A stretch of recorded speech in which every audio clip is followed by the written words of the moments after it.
In a drowning accident, my husband spoke the truth as he was on the brink of death, suing Shue. I never truly loved you. If I could do it all over again, I'd rather be alone. So after being reborn, my husband proposed a breakup, and I signed without hesitation, leaving our daughter in his custody. He quickly remarried, and it wasn't until 5 years later that his white moonlight was kidnapped and severely injured, while I happened to be the expert in charge of negotiations.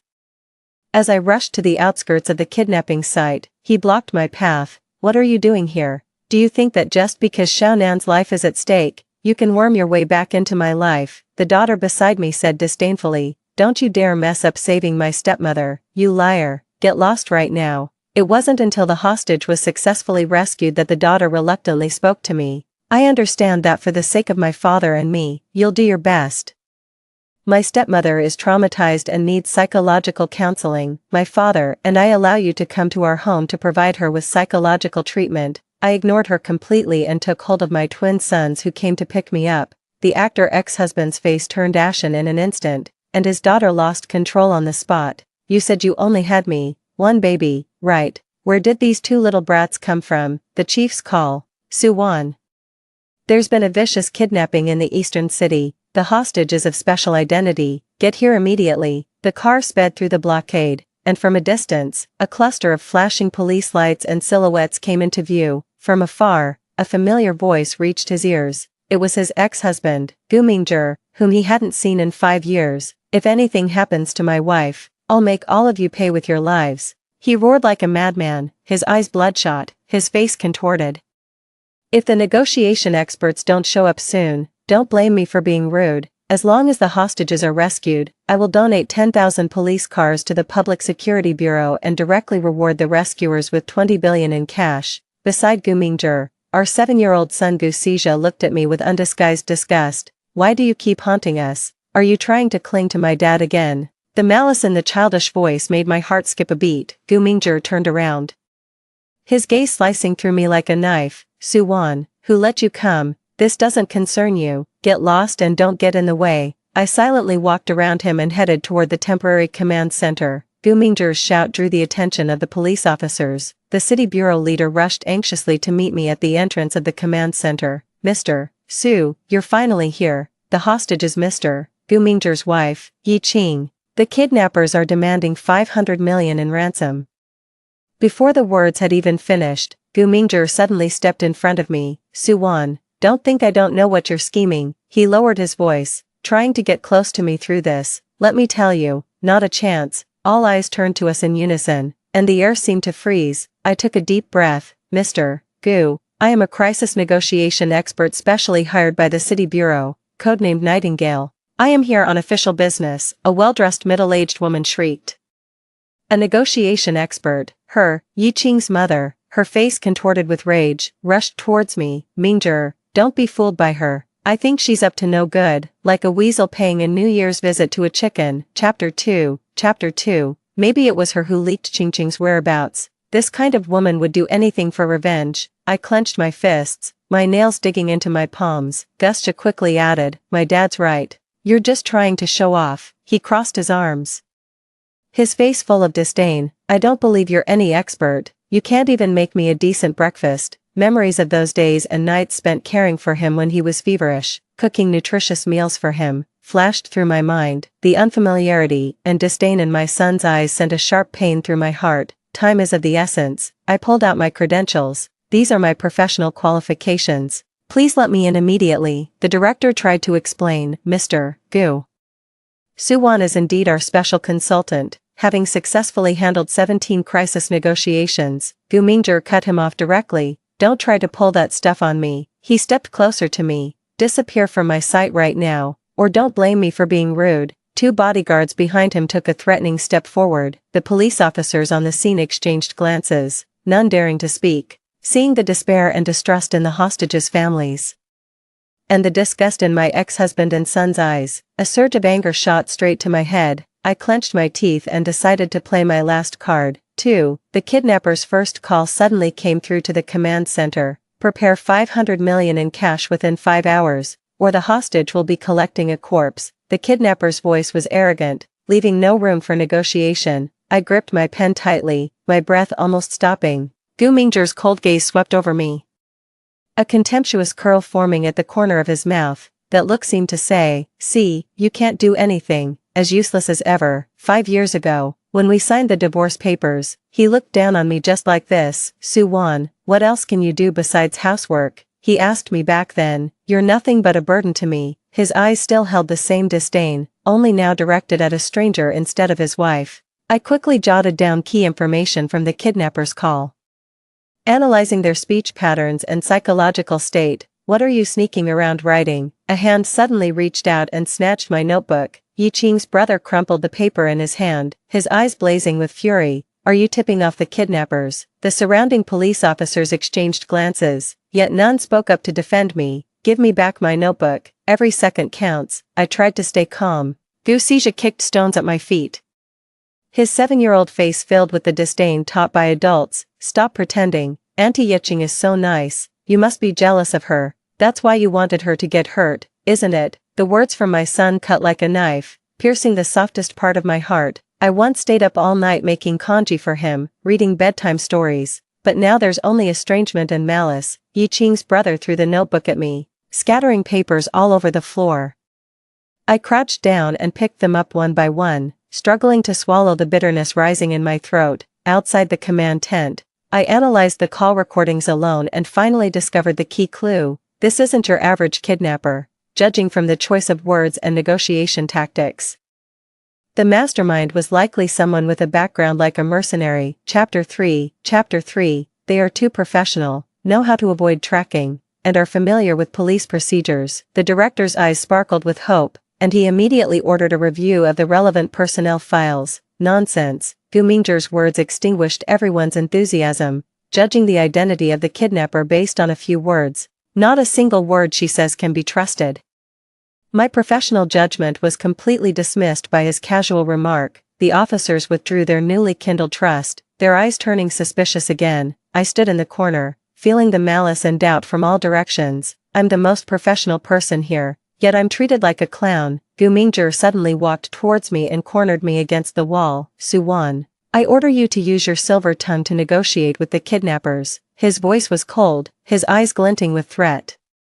If anything happens to Yi Qing, you'll be the first to pay the price. I took a deep breath and stepped out from the corner without a trace of emotion. When the kidnapper called for the second time, Yi Qing's mother nearly snatched the communication device out of my hand. Let me talk to them. You'll just deliberately provoke them, she screamed. The director finally stopped her and gave me an apologetic look. I picked up the phone, my tone calm. I'm a police representative. I want to confirm the safety of the hostage first. 15 minutes later, I hung up the phone, having successfully identified internal conflicts within the kidnappers' gang. The Gu family collectively sneered, as if I had just been acting. What's the point of stalling? Isn't it just to see us panic? Yi Qing's mother sneered sarcastically. Gu Xizhi grabbed his father's hand and spat forcefully, almost landing by my feet. I dodged the spit, but I couldn't avoid the hatred in my son's eyes.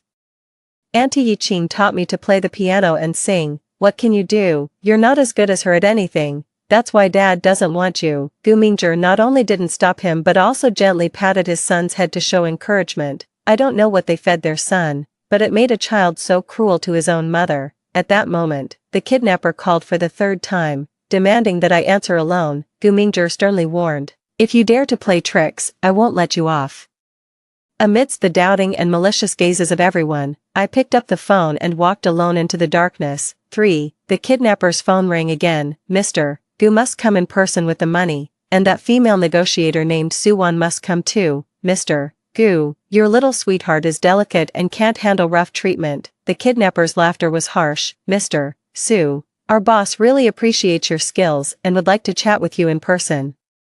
The command center fell silent for a moment, then erupted in the hysterical cries of Yi Qing's family. It's all your fault, you angered the kidnappers. Yi Qing's mother pointed at me, her eyes filled with hatred. Gu Mingzhi's veins bulged on his forehead as he glared at me, his eyes revealing a murderous intent. He suddenly turned to the crowd, his voice hoarse but pretending to be firm. For Qingchen, I would brave any danger. Su-won, the kidnappers specifically asked for you. If you dare not go, I'll make you disappear. Chapter 4. He actually threatened me with his life. I suppressed the raging hatred within me, my voice as cold as ice. Mr. Gu, I am a negotiation expert, not your scapegoat. You must follow my orders once inside, or else, we all go down together. Gu Mingzhi's eyes flashed with disdain as he gritted his teeth and said, as long as it saves Qingqing, I'll listen to you for now. At the entrance of the abandoned factory, Gu Mingzhi walked ahead of me, his back tense. At the warehouse door on the 3rd floor, he suddenly stopped, turned around, and said fiercely, Su Wan, don't play any tricks. Pushing the door open, I found Yi Qing bound to an iron frame, her face swollen and red. Mingzhi, save me, I'm so scared, she cried, tears streaming down her face. Gu Mingzhi rushed over like a madman, tightly hugging her. Qingqing, don't be afraid, I'm here, gently wiping away her tears. He carefully examined her injuries. I stood at the door, and he never even glanced at me the entire time, as if I were just air. A harsh laugh suddenly rang out from the darkness, and several armed men emerged from all directions. Mr. Gu, did you bring the money? The scar-faced leader sneered. Dr. Su, our boss has been longing for you. He said that only a woman like you is worthy to accompany him in death. The kidnapper's bold gazes roamed over my body. Gu Mingzhi stepped in front of Yi Qing, his voice trembling. The money is here, let her go. The scar-faced man took the money and tossed it to his underling, his eyes gleaming with an eerie light. I've got the money, but it's not that simple. Suddenly, he pressed the remote in his hand, and the black box in the corner of the warehouse lit up with red light, accompanied by a piercing countdown sound. 30 seconds, good luck to you all. The kidnappers laughed and quickly retreated, leaving us facing a countdown to death. Tick, tick, tick, each sound was like the whisper of the Grim Reaper. The warehouse exit was narrow and cluttered with debris, making it impossible for all 3 of us to escape at once. Gu Mingzhi's face was pale, and Yi Qing in his arms screamed non-stop. 20 seconds. I quickly scanned the surroundings, looking for possible cover. Gu Mingzhi suddenly grabbed my shoulder with a force that almost crushed my bones. 15 seconds.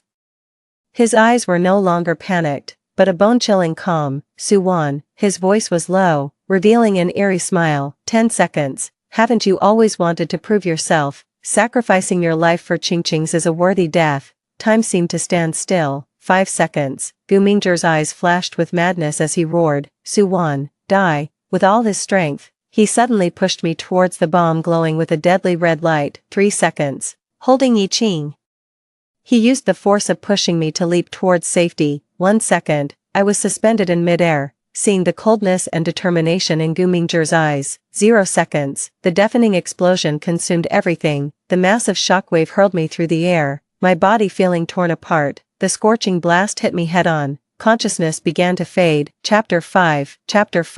4. The explosion's shockwave knocked me over, and my consciousness slowly returned. Rescue workers rushed into the abandoned factory, joyfully shouting, Expert Su is awake. The bomb's power was negligible, just extremely loud. Gu Mingzhi stood a few meters away, embracing Yi Qing, his gaze cold. The director crouched beside me and asked, how is the health of Expert Su? I'm fine, just a bit stunned. I refused the stretcher. 15 minutes later, the police subdued the leader of the kidnappers. Bai Xiaonan was surrounded by medical staff as she came out and threw herself into Lin Zimo's arms the moment she saw him. It was terrifying. I thought I'd never see you again, she cried. Lin Zimo held her tightly, his gaze passing over her shoulder to meet mine. Dad, stepmom. Lin Yanqi pushed through the crowd and ran over. Lin Yanqi turned to me and said, you're somewhat useful. But stepmom was mostly saved by Dad. As a reward, Dad and I agree that you can come over often to help stepmom with her psychological dredge. No need, Miss Bai's psychological counseling will be handled by professionals. My job is done, I said calmly. Lin Zimo frowned and said, Su Yingxue, don't be ungrateful. We let you come back as a favor to you. I turned and left, hearing his voice behind me. Su Yingxue, stop. A black nanny van silently pulled up to the curb, and 2 small figures ran out. Mommy, you've worked so hard. Did they catch the bad guy? The 2 identical little faces asked me. I crouched down and hugged them tightly. Yes, the bad guy was caught by the police. Mommy will take you home now. A silence followed behind. Lin Yanqi screamed sharply. Who are they? Su Yingxue, didn't you say you only had 1 child? Where did these 2 little bastards come from? Lin Zimo's face turned pale. Su Yingxue, when did you get married again? And had a child? You actually hid it from me. A male voice came from behind. Kids, don't run around." The tall man stepped out of the car, took a child from my arms, and wrapped his other arm around my waist. "Mr. Lin, nice to meet you. I am Yingshua's husband, Gu Ran." Lin Zimo's face turned pale, and Bai Xiaonan clutched his arm tightly, leaning against my husband's embrace. I watched my ex-husband and daughter's shocked expressions, feeling only peace and relief. 5. Under the crystal chandelier, Gu Ran and I stood at the center of the charity gala, the focus of everyone's attention. Gu Ran's hand rested on my waist, his perfectly tailored suit accentuating his demeanor. "Yingxue, you look stunning tonight," he whispered in my ear. Just as I was about to respond, I unexpectedly saw Lin Zimo and Bai Xiaonan. Lin Zimo's eyes flashed with shock and complex emotions. 5 years have passed, and what was once a deep love is now nothing but estrangement. "Don't mind it," Gu Ran said, noticing my stiffness and gripping my hand tightly. Bai Xiaonan walked straight toward us. "Miss Su, what a coincidence," she said sweetly. The red wine in her hand suddenly slipped and spilled on my dress. Chapter 6. "I'm sorry, Miss Su. It wasn't on purpose." She was on the verge of tears. Lin Zimo quickly stepped forward to shield her. "Su Yingxue, Xiaonan really didn't mean it." Gu Ran took off his suit jacket and draped it over my shoulders. "It's okay. Let's go change into another dress." His voice was calm. He turned to Lin Zimo. "Mr. Lin, keep your people in check. My wife is not someone anyone can just take advantage of." Bai Xiaonan's expression twisted. "Who are you? How dare you speak to Zimo like that?" Lin Zimo straightened his back. "Mr. Gu, isn't it? Although Yingxue and I are divorced, we have a daughter together, and there are some matters that outsiders shouldn't interfere with." An elderly man with white hair approached and bowed to Gu Ran. "Mr. Gu, your presence here is truly an honor." He glanced at Lin Zimo and gave a slight nod. "Mr. Lin, you're here too." Lin Zimo's face turned pale. "Let's go, change clothes." Gu Ran put his arm around me and turned around. "Gu Ran," Lin Zimo shouted at our retreating backs. Gu Ran turned around and smiled. "Mr. Lin, is there something else?" He kissed my forehead. "Yingxue is the greatest fortune of my life. Thank you for your foolishness back then, which gave her the chance to meet me. Let's go. The kids are waiting for us to come home." As we walked out of the hall, Gu Ran wiped away the tears from the corner of my eye. "Don't cry for those who aren't worth it." I shook my head. "These are tears of relief." Under the moonlight, we smiled at each other. 6. As soon as we walked in, the two babies excitedly ran towards us, calling out "Mommy, Daddy" in their sweet, baby voices. I crouched down and pulled them into my arms. "Mommy, did you catch the bad guys today?" Gu Ming asked. "Yes, Mommy and the police caught all the bad guys together," I said, ruffling his hair. Gu Ran took the hot tea. "Kids, it's time to sleep. Mom is very tired today." After the nanny took them upstairs, Gu Ran sat beside me and massaged my temples. "You've had a tough day. How's the kidnapping case going?" he asked softly. "It's still under investigation, but I feel there's something fishy about this kidnapping case. What do you think?" The kidnappers' actions were too deliberate, like they were following a script, and they specifically demanded that both me and Lin Zimo go in together. "Do you suspect it was planned?" "It's just a gut feeling. Hopefully, the investigation will yield results soon." The phone rang, jolting me awake early the next morning. "Su, we've got new developments in the kidnapping case. Can you come over right away?" the director said urgently. In the police station conference room, the director pushed the file across the table to me. "We found this on the kidnapper's phone." I opened the file, my pupils contracting. The chat logs between Bai Xiaonan and the leader of the kidnappers revealed that this abduction was a self-staged act she had masterminded. "Is she trying to swindle money from Lin Zimo?" The technical department head nodded.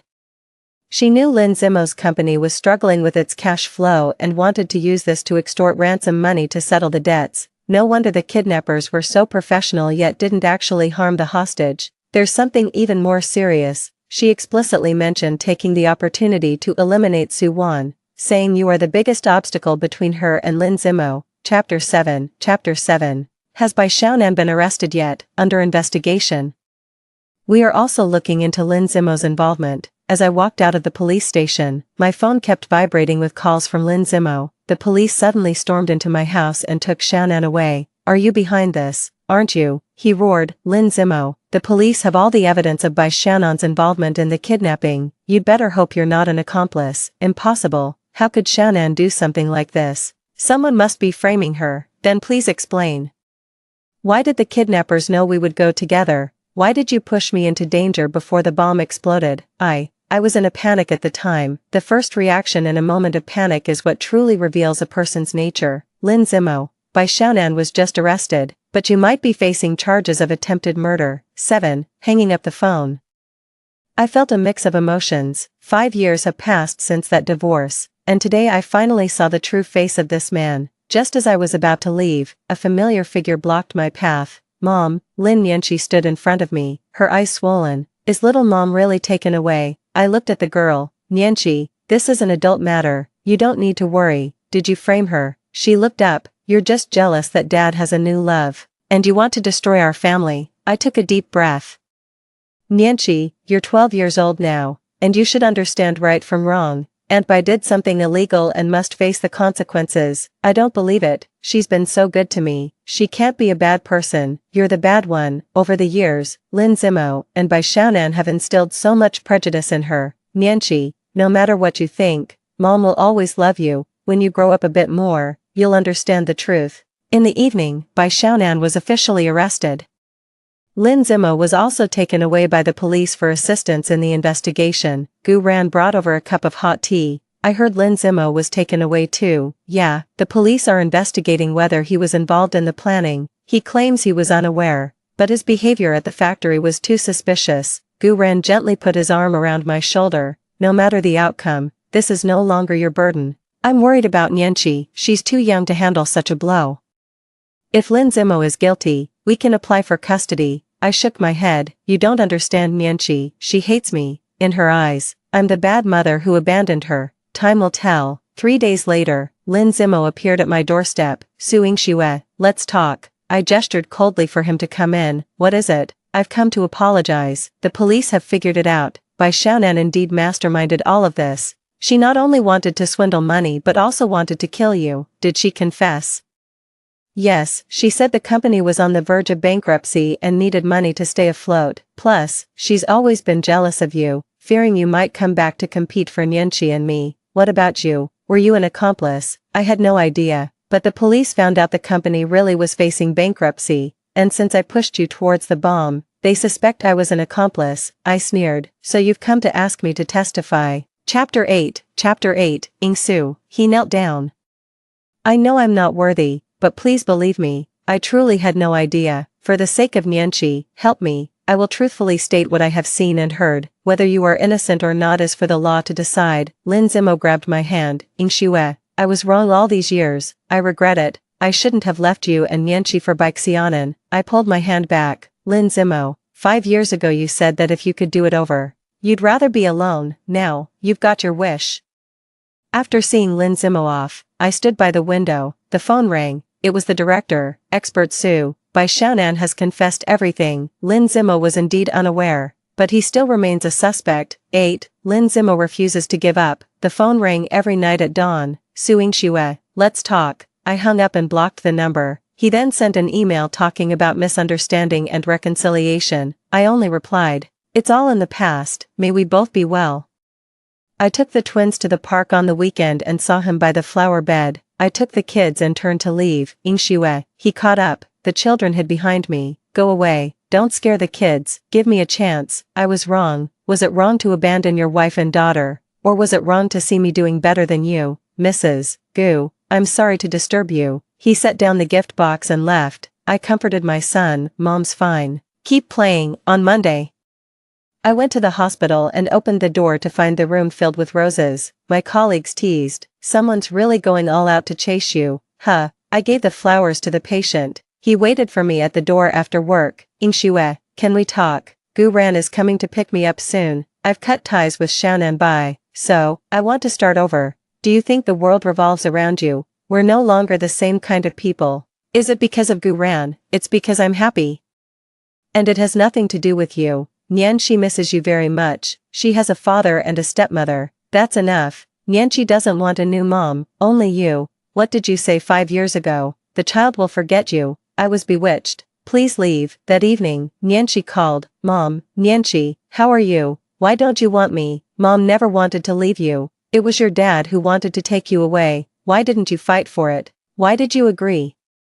Is Uncle Gu-ren richer than Dad? Who taught you to say that? Dad said you think we're poor. Your father was worth over 100 million back then. Where does poor come from? I want to see my younger brother. They are surnamed Gu, not your brothers. That evening, Gu-ren asked, do you want to see her? I shook my head. Forget it. Let's just each go our own way. The next day, Lin Zimo stopped me at the company building. For the last time, please. He knelt down. Zimo Lin.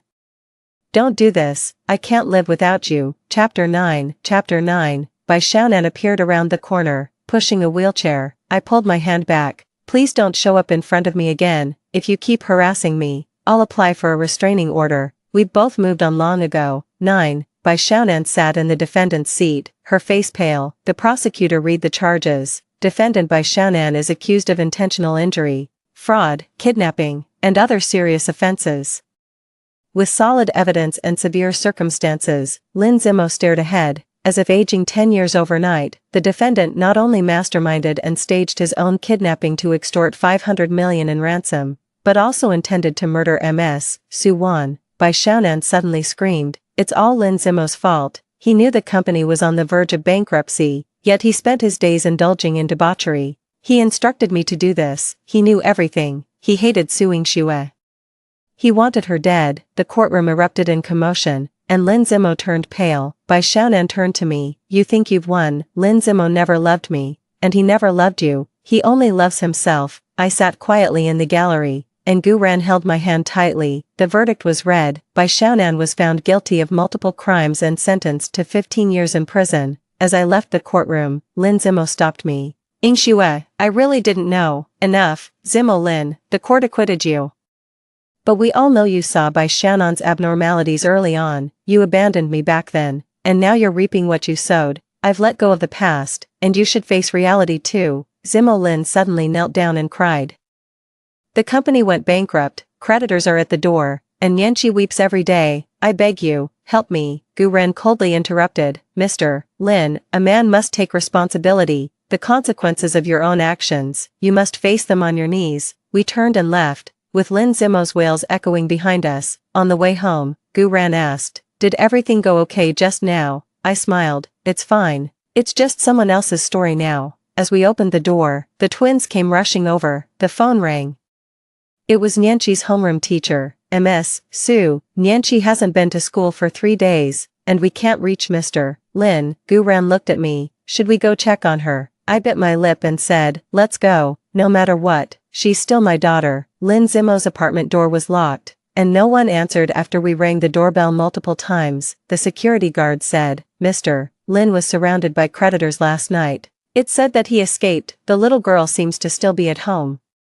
Gu-ren immediately contacted a locksmith. When the door opened, the smell of alcohol hit me, and the living room was in complete disarray. Nianqi, I called out. In the corner of the bedroom, I found Nianqi curled up, her face pale and her eyes swollen. Mom, her tears burst forth. I hugged her tightly. It's okay, Mom is here, Dad is gone. He said he was sorry and told me to live well. Nianqi was so weak from hunger that she had bruises all over her body. The creditors did this.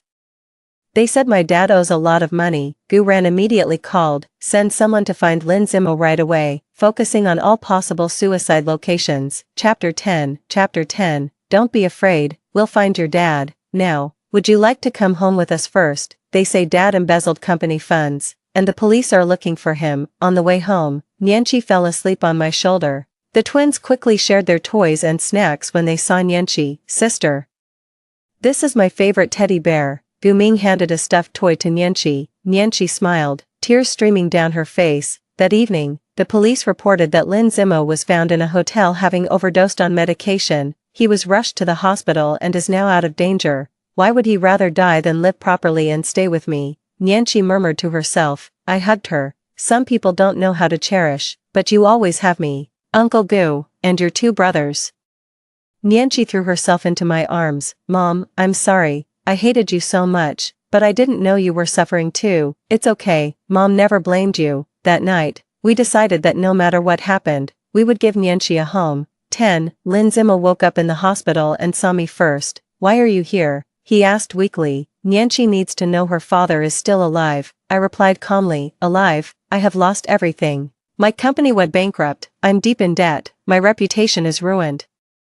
Even my daughter is beyond my reach. Are you really just going to give up like this? 5 years ago, you swore to give Nianqi the best life possible. What happened? Lin Zimo fell silent for a moment, tears streaming down his face. I ruined everything. I got addicted to gambling, lost the company, and accumulated massive debts. Bai Xiaonan found out and orchestrated that kidnapping. She hates you with a burning passion because you have everything I could never have, a happy family, a successful career. I hate you too, for showing me how powerless I am. Lin Zimo, I don't care about your hatred, all I care about is Nianqi. The police are investigating the case of you embezzling company funds, and you must face it. For Nianqi, pull yourself together. Lin Zimo suddenly grabbed my hand. I beg you, help me. As long as you're willing to testify that I wasn't involved in the kidnapping, I can reduce my punishment. I pulled my hand back. You know the truth, I won't lie.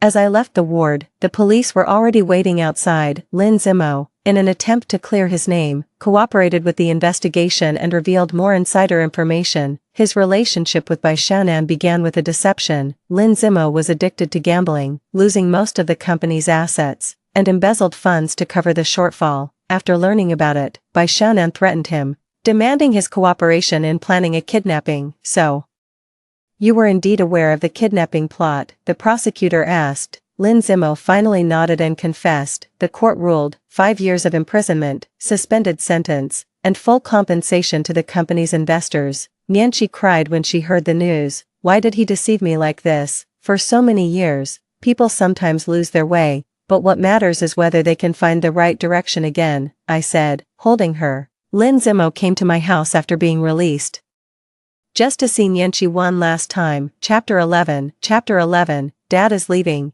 He owes a lot of money and needs to work elsewhere to pay off the debt, he said, kneeling in front of Nianqi. Will you come back? Nianqi asked softly. Yes, I will, but before that, you need to live with your mom. Dad isn't fit to be your guardian. Mr. Gu, please, take care of them, Lin Zimo said to Gu Ran, who was standing nearby. I will, not because of your request, but because they deserve the best. Gu Ran replied. Lin Zimo took one last look at Nianqi before turning and leaving. Nianqi threw herself into my arms, sobbing, and I held her tightly. After Lin Zimo left, Nianqi stood at the guest room door and asked me, is this my room? Yes, we've prepared everything, and you can redecorate it to your liking. 2 kids came over. Sister, do you want to play with us? Nianqi was stunned. That night, I heard sobs coming from Nianqi's room. Nianqi, what's wrong?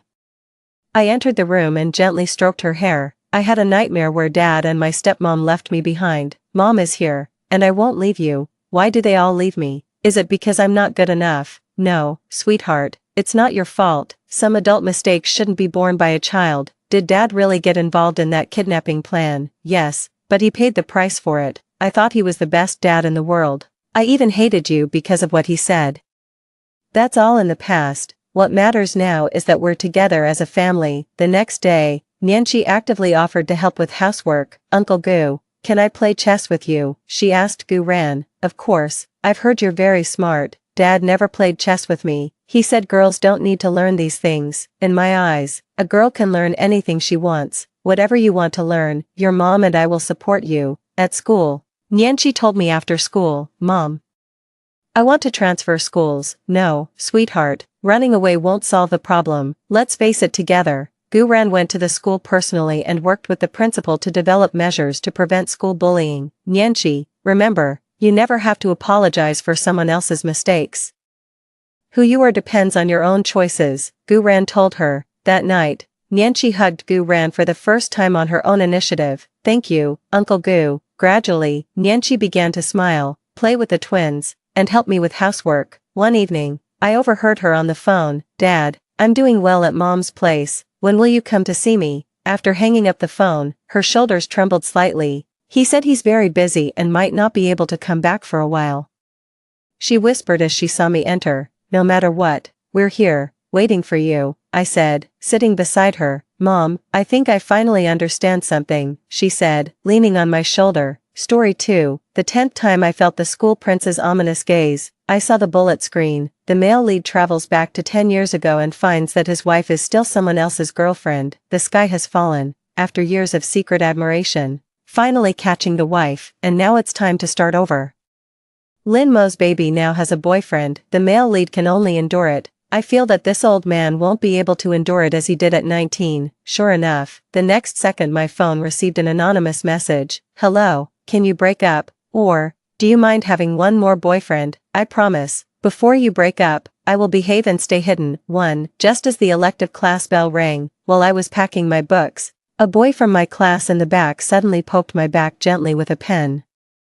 When I turned around, I found that he was a bit nervously looking down. "Lin Mo, can you help me take a look at this problem?" I nodded, took his advanced math problem set, and wrote out the solutions. "Did you understand?" After I finished explaining, I looked up at the boy. The boy seemed to just come back to his senses. His ears were so red it seemed they were burning, and he nodded awkwardly. "I understood, Lin Mo. You are really amazing." I politely smiled at him. "You're too modest. If you have any questions in the future, you can also ask me." As soon as I finished speaking, I felt a cold and sharp gaze. "Here it comes again." I turned my head to look at Qin Shubai to the side. His eyebrows were sharp, his nose high, his skin fair, making his black eyes look like a deep pond. At this moment, he was staring at the guy who was smiling at me with a particularly resentful expression. When he saw me looking at him, his eyes flickered, filled with loneliness and sorrow, like a poor, abandoned puppy. This situation has already happened for the 10th time today. From the morning, whenever a guy spoke to me, whether it was a classmate asking for my contact information on the way, or a senior from the club discussing something, he would appear precisely and watch them from a corner silently. Then, when I noticed, his eyelashes would flutter slightly, looking pitiful and lonely. This is so abnormal. Clearly, he and I have never had any intersection. I only know that he is the prince of a university, has a cold personality, and is the top student in the computer science department. Besides attending classes, I rarely stay at school and don't live in the dorms. I couldn't figure out how I got on this person's bad side. Just when I couldn't help but want to ask him, a series of scrolling bullet comments suddenly appeared in front of me. A 29-year-old man will firmly keep an eye on his wife, while 19-year-old Qin Shubai can only silently tell himself he has no right to be jealous. Ha ha ha, the desperate husband thinks, every man who approaches my wife has ill intentions. The male lead travels back from 29 years old to 19 years old. His wife is still someone else's girlfriend. The sky has already collapsed, and those guys still talk to his wife, which is even more annoying. After years of secret admiration, finally having a wife, and now starting all over again. Who wouldn't go crazy? 2. I blinked my eyes, confirming that I wasn't hallucinating. Is Qin Shubai secretly in love with me, or is he my future husband? It's not the 19-year-old Qin Shubai anymore, but my husband Qin Shubai who came back from the future. I am stunned as I sort through this news, and the bullet comments appear again. No choice, Lin Mo is currently dating her childhood sweetheart, so the male lead can only endure it. I feel that this old man won't endure it like he did when he was 19, dating. I remembered, previously that kid Jiangji was dating the prettiest girl in their department and got dumped. Later, he was invited to her birthday party. He used a month's worth of living expenses to ask me to pretend to be his girlfriend to save his face, not short of money, but Jiangji is too annoying. He keeps begging me in my ear every day. I can't stand it anymore. I gave in to him. Did Qin Shubai see that day? While I was mocking my mischievous childhood friend, he sent me a message. Lin Mo, emergency. I was about to type a reply when the back door of the classroom was suddenly pushed open. Jiangji, with an intense and unrestrained expression, grabbed my backpack with one hand and pulled me up with the other, rushing out. Jiangji, you, bang, the chair snapped back suddenly, making a loud noise. It interrupted my words and halted the motion between Jiangji and me. I turned to look back. Qin Shubai stood against the light, his jaw clenched tightly, looking at the position Jiangji was holding me in, eyes reflecting collapse, pain, and desire. Then his Adam's apple bobbed, and his voice was hoarse. Sorry, I got up too hastily. Didn't scare you, did I? Jiangji pulled me, who still hadn't reacted, and ran outside, hurriedly replying, It's alright, brother, it's understandable to be anxious about class ending. The barrage comments became excited over this scene.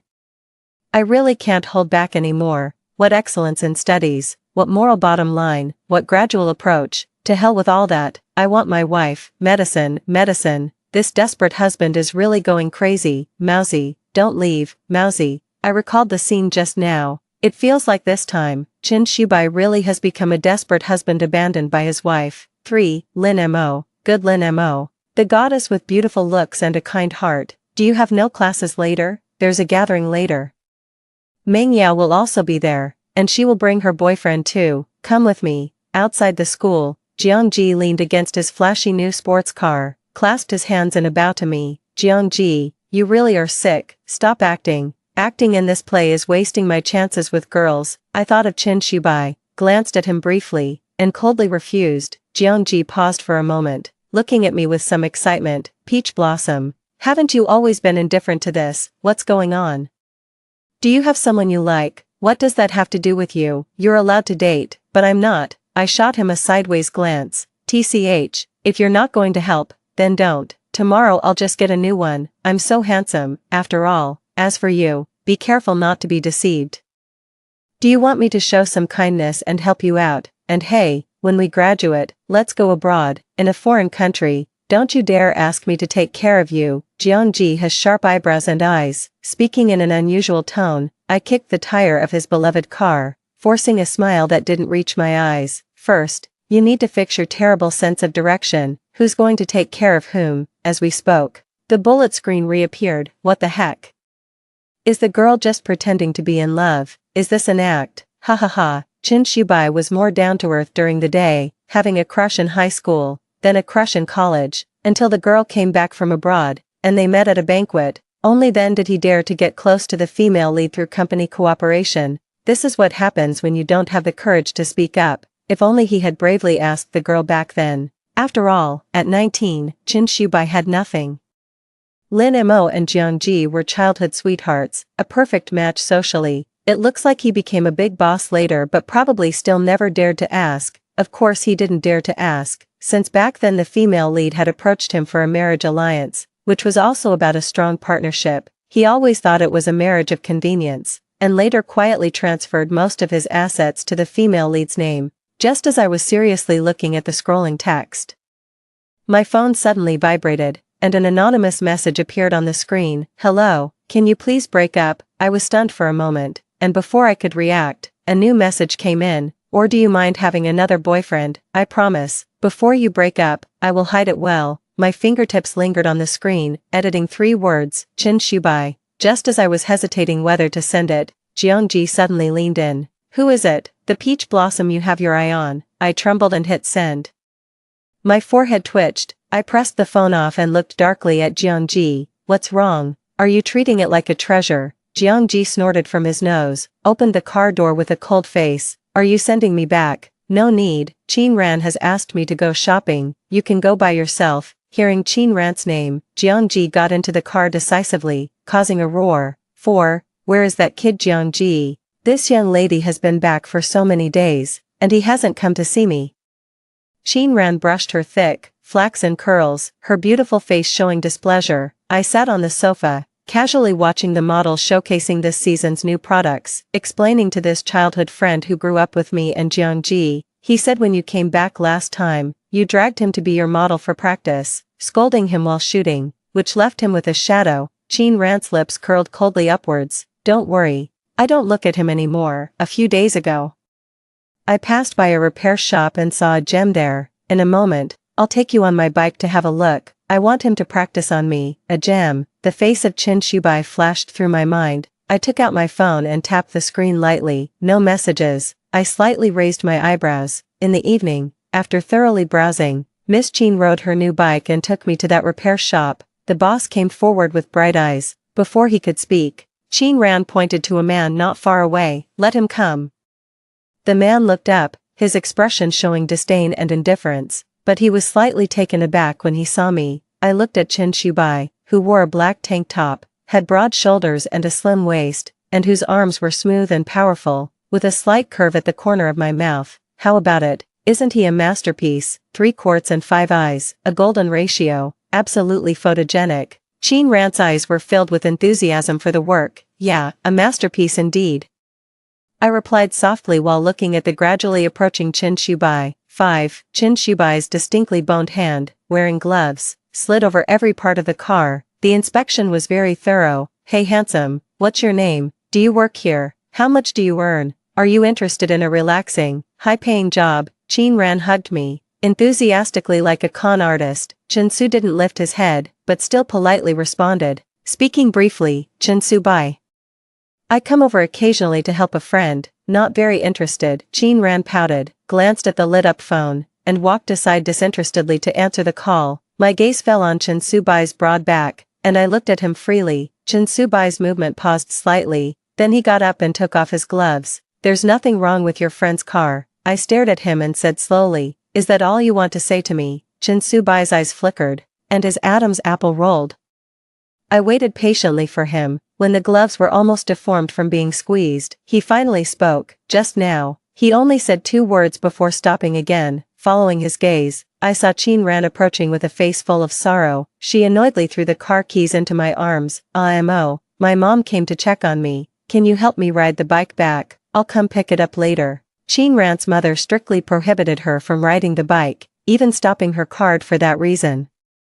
I saw Chin Shubai staring at the car keys, slightly furrowing his brow. After Chin Ran left, I shook the keys in my hand. What, do you want a ride? Originally, I wanted to tease him, but the man's long, strong fingers pressed against the car, and his dark eyes looked down. Can I ride? I'll take you home. When I raised my eyebrow, just thinking he was trying to show off, the bullet screen started scrolling again. When my wife wanted to ride a motorcycle, Chin Shubai's hair stood on end.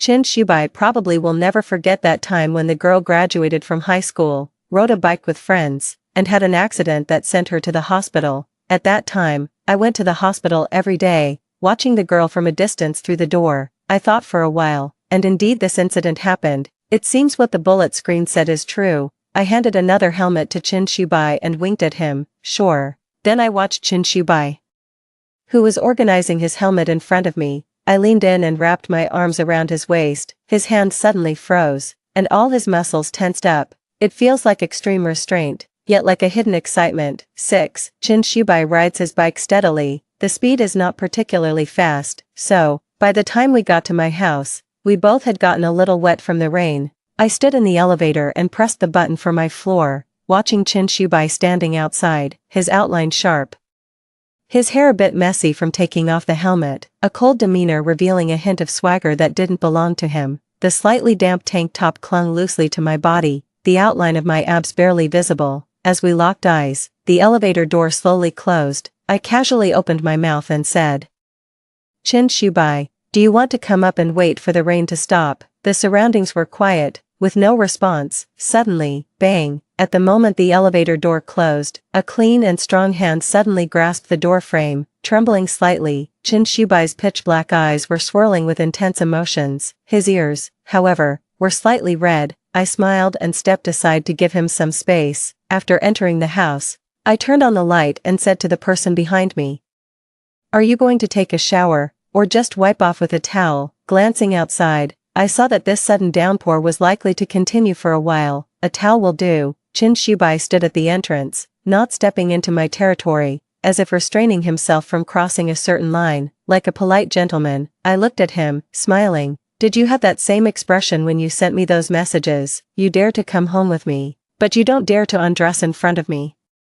Chin Shubai's arms tensed, the light casting shadows on his brow. I poured a glass of water, leaned against the table edge, and let my gaze slowly slide over him. Chin Shubai, I've only liked good things since I was young. Chin Shubai slightly raised his eyes, understanding my meaning. The thunder rumbled. He walked towards me step by step, cleanly and neatly removing that tight tank top. The red string around his neck rolled down from his moving Adam's apple, hanging below the collarbone, where a small safety buckle was dangling. My gaze followed the safety buckle down, landing on his firm and powerful abdominal muscles and smoothly contoured waist. In the blink of an eye, he was already in front of me, slightly leaning forward, his palm propping up the edge of the table, enclosing me in his space. Does this please you, Miss Lin? His breath brushed past my ear, filled with nervousness and anticipation. I tilted my head and fluttered my eyelashes, and under his intense gaze, my eyes gradually lowered, until my eyes were suddenly covered, plunging me into darkness. I heard Chin Subai's hoarse and suppressed voice. I want to be your boyfriend, not for this kind of thing.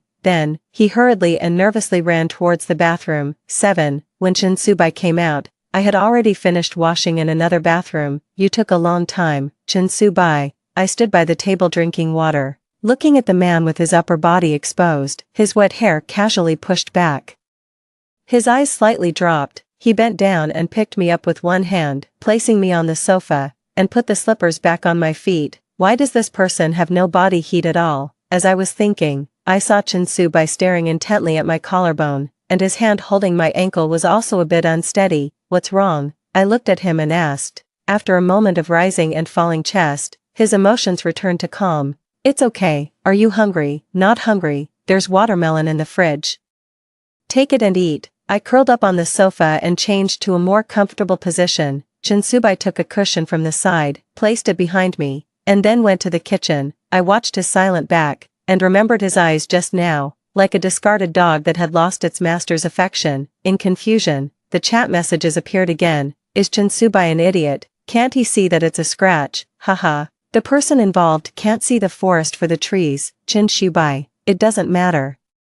Others are just passers-by. I am the home of my wife. What does this even mean? As I complained, I walked to the full-length mirror and saw a small red mark on my collarbone that I had scratched. Very eye-catching. My fingers brushed over the red mark as I leaned closer to the mirror. There was a sound behind me. When I turned around, I saw Chin-su-bai holding a freshly cut watermelon, looking at me. His eyes slightly red and glistening with moisture. After a long while, he forced out a smile. Eat some watermelon. I took a bite of the watermelon and said, Chin-su-bai, that mark is, the rain has stopped. Chin-su-bai's gentle voice interrupted my words. His eyes looking at me were filled with pleading. Then, hurriedly putting on the dry clothes, he left my house with the trash. 8. The next day in class, I was dozing off in the last row. In my hazy state, I heard a slight sound from the seat beside me. Someone gently draped a coat over me. A warm feeling gradually spread. I squinted and saw Chin-su-bai intently staring at the computer. His fingers were flying over the keyboard. Thank you. After saying this, I fell asleep again. As soon as the class bell rang, Chin-ran and Jeong-ji charged into the classroom dramatically. Amo, let's go out to play. I found a restaurant with great decor. Hey, you are also from a university. Chin-ran stared at Chin-su-bai, her gaze rekindling the passion for the work. Chin-su-bai closed the computer and politely nodded at Chin-ran. I straightened up and handed him the clothes. He subtly glanced over at Jeong-ji, who was lowering her head to book a restaurant, and then slowly took them. Chin-ran's gaze wandered between me and Chin-su-bai, her eyebrows raising slightly. Turning to him, I reached out my hand. Hello, classmate. Let's get to know each other again. My name is Chin-ran, and I am a photographer. I want to invite you to be my model. The hourly pay is generous. Could you consider it?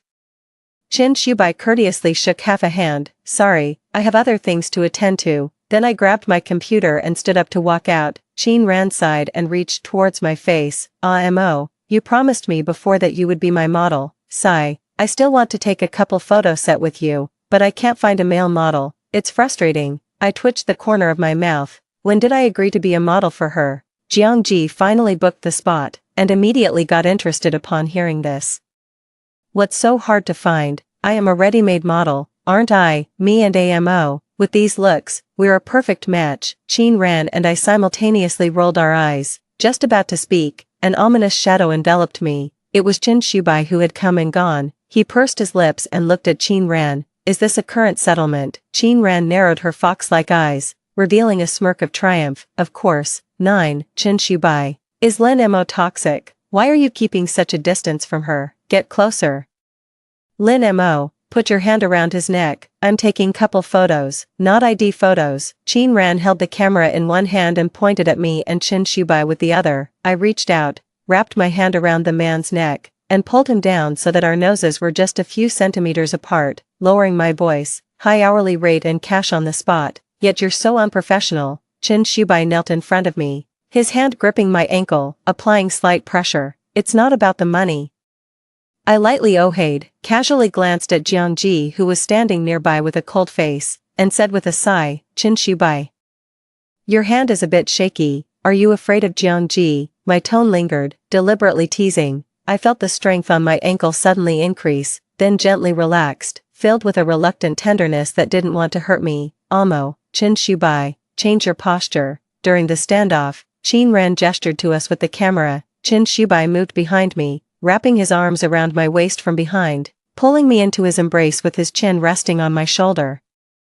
The faint scent on my body enveloped me. Isn't it necessary for a couple's photo to be this intimate? Lin Mo, did Chin-ran catch you on something? Jiang-ji rose from the chair, his expression grim. Amid the argument, I felt a light kiss fall on the back of my neck. The hot air sprayed on my skin, bringing a shiver. I'm not afraid of Jiang-ji. I'm just afraid of making things difficult for you. Qin Shubai's voice was low and soft, with indulgence and allure. 10.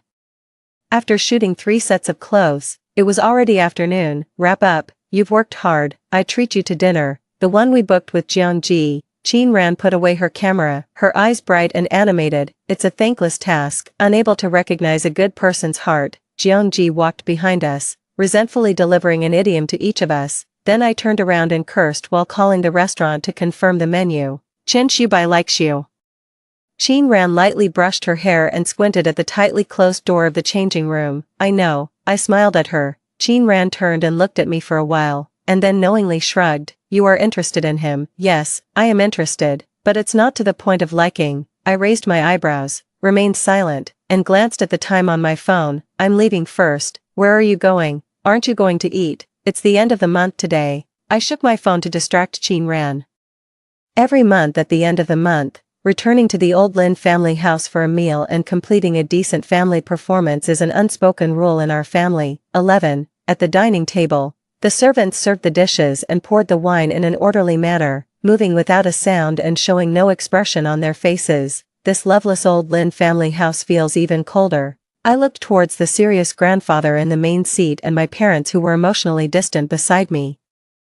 I am the product of their marriage. Since birth, I had been forgotten in this large house, going to school, getting sick, being hospitalized. No one cares. Only at the end of each month, when I see them, do we put on a family act, maintaining their dignity, making it seem to the outside world that the Lin family home is harmonious and the couple is loving. I have been living this way for 19 years. Why do I suddenly feel out of place? In my reflections, the long-lost bullet comments appeared. Oh my, this serious atmosphere is making me scared. However, it seems that the girl has never mentioned her family to Qin Shubai. Later, the girl basically stopped returning to the Lin family herself. At that time, the girl was marrying into the Chen family, so she definitely wouldn't say much to him. I looked at the bullet comments and bit my lip. Perhaps it's not that I deliberately chose not to speak, but rather that I had long gotten used to it and didn't feel there was any problem.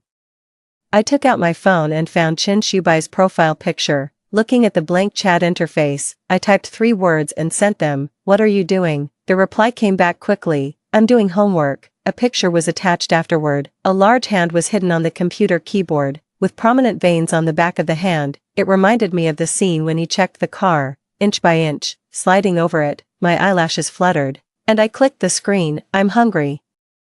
The chat interface repeatedly displayed typing. I showed a playful smile, like I was teasing a little dog. Suddenly, I felt much better. I compassionately sent over a few words. Hungry, want to come to my house for dinner? There was silence on the other end, and after a while, they finally replied with one word. Okay, do I need to tell you what dishes I like to eat? I know. 12. Just as Qin Shubai said, he knows. There's not a single dish on the table that I don't love to eat. Moreover, his cooking skills are excellent. I look at the man who is washing the dishes in the kitchen. To be honest, if it weren't for seeing the bullet comments, I would really think that Qin Shubai is a beauty trap sent by some company. He is simply like a tailor-made product just for me. Everything above and below, inside and out, is on my mind. As I was thinking, a cup of hot medicine for a cold was handed to me. Qin Shubai's fingertips had a faint pink color. You've been coughing a few times today. Drink this to prevent it. I sat on the sofa, giving him a look with my eyes. He sighed slightly, brought the cup close to my lips, and let me drink the medicine with his hand. Then he put a piece of candy in my mouth. Are you trying to coddle a child? I gave him a furtive glance. Speaking indistinctly, he slightly curled his lips, speaking in a gentle voice. So, are you feeling a little better? I paused for a moment, grabbed his hand, and easily pushed him down onto the sofa. I swung a long leg and sat down on his lap. Lin Mo, Qin Shubai kept his hands at his sides, restraining himself from touching me. Qin Shubai, do you want a reward? I pinched his face and looked down at him. There was a turbulent flow in Qin Shubai's eyes, and his breathing became heavier. Just as he was about to speak, I leaned close to his lips, my mouth opening and closing. If the cold medicine doesn't work, are you afraid of being infected by me? His Adam's apple rolls.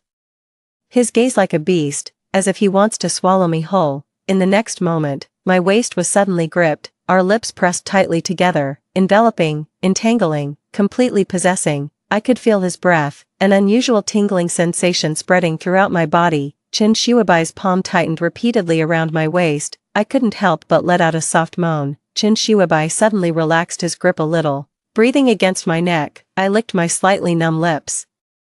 Sensing Chin Shuabai calming down bit by bit. Chin Shuabai, just now. Chin Shuabai covered my mouth. I should go back. Looking at Chin Shubai's tense back as he walked out, I leaned against the sofa and tugged at the corner of my mouth. This person really can endure. 13. It turns out, Chin Shubai really can endure a lot. In the time that followed, Chin Shubai and I seemed to have reached an invisible understanding. He came every day when he had no classes to cook for me, do laundry, and clean the house. Many times, I watched Chin Shubai's back as he chopped vegetables, and his profile while hanging clothes in the sunlight, and the extra flowers in the house, the soft carpet, along with the textbooks he occasionally left behind. Suddenly, there is a sense of reality that life is flowing. This place I used to escape from the Lin family's old house has an inexplicable sense of belonging, but Chin Shubai never stays overnight. Only once, when I had a menstrual cramp, he sat by my bed, one hand massaging my lower abdomen while I was drowsy, and the other hand scrolling through the computer programming. It was then that I felt Chin Shubai seemed very busy, but he didn't say. I didn't ask either. Until I saw him at a business banquet I attended in place of my parents. As the glasses clinked, I saw Chin Shubai standing in the crowd, dressed in a suit. The hair was swept back, completely revealing that cold and sharp face, tall with long legs, very striking at first glance. Just as I was about to walk over, the bullet comments started rolling in front of me. This is the software that Chin Shubai developed in his junior year. He completed it early. This was probably his first bucket of gold, after which he started founding companies. Is this the benefit of traveling back in time? Directly hacking the system. I also want to go back to buy a lottery ticket, to meet a girl treasure so early. He must be more eager to develop himself. I paused my steps. It turns out that all this time, he has been busy with this matter. 14. You are the Chin Shubai that Lao Chi mentioned. He brought you here to let you young people see the world. The software proposal you mentioned, he talked to me about it. He is quite a talent. If we have the chance, we can also collaborate, not far away.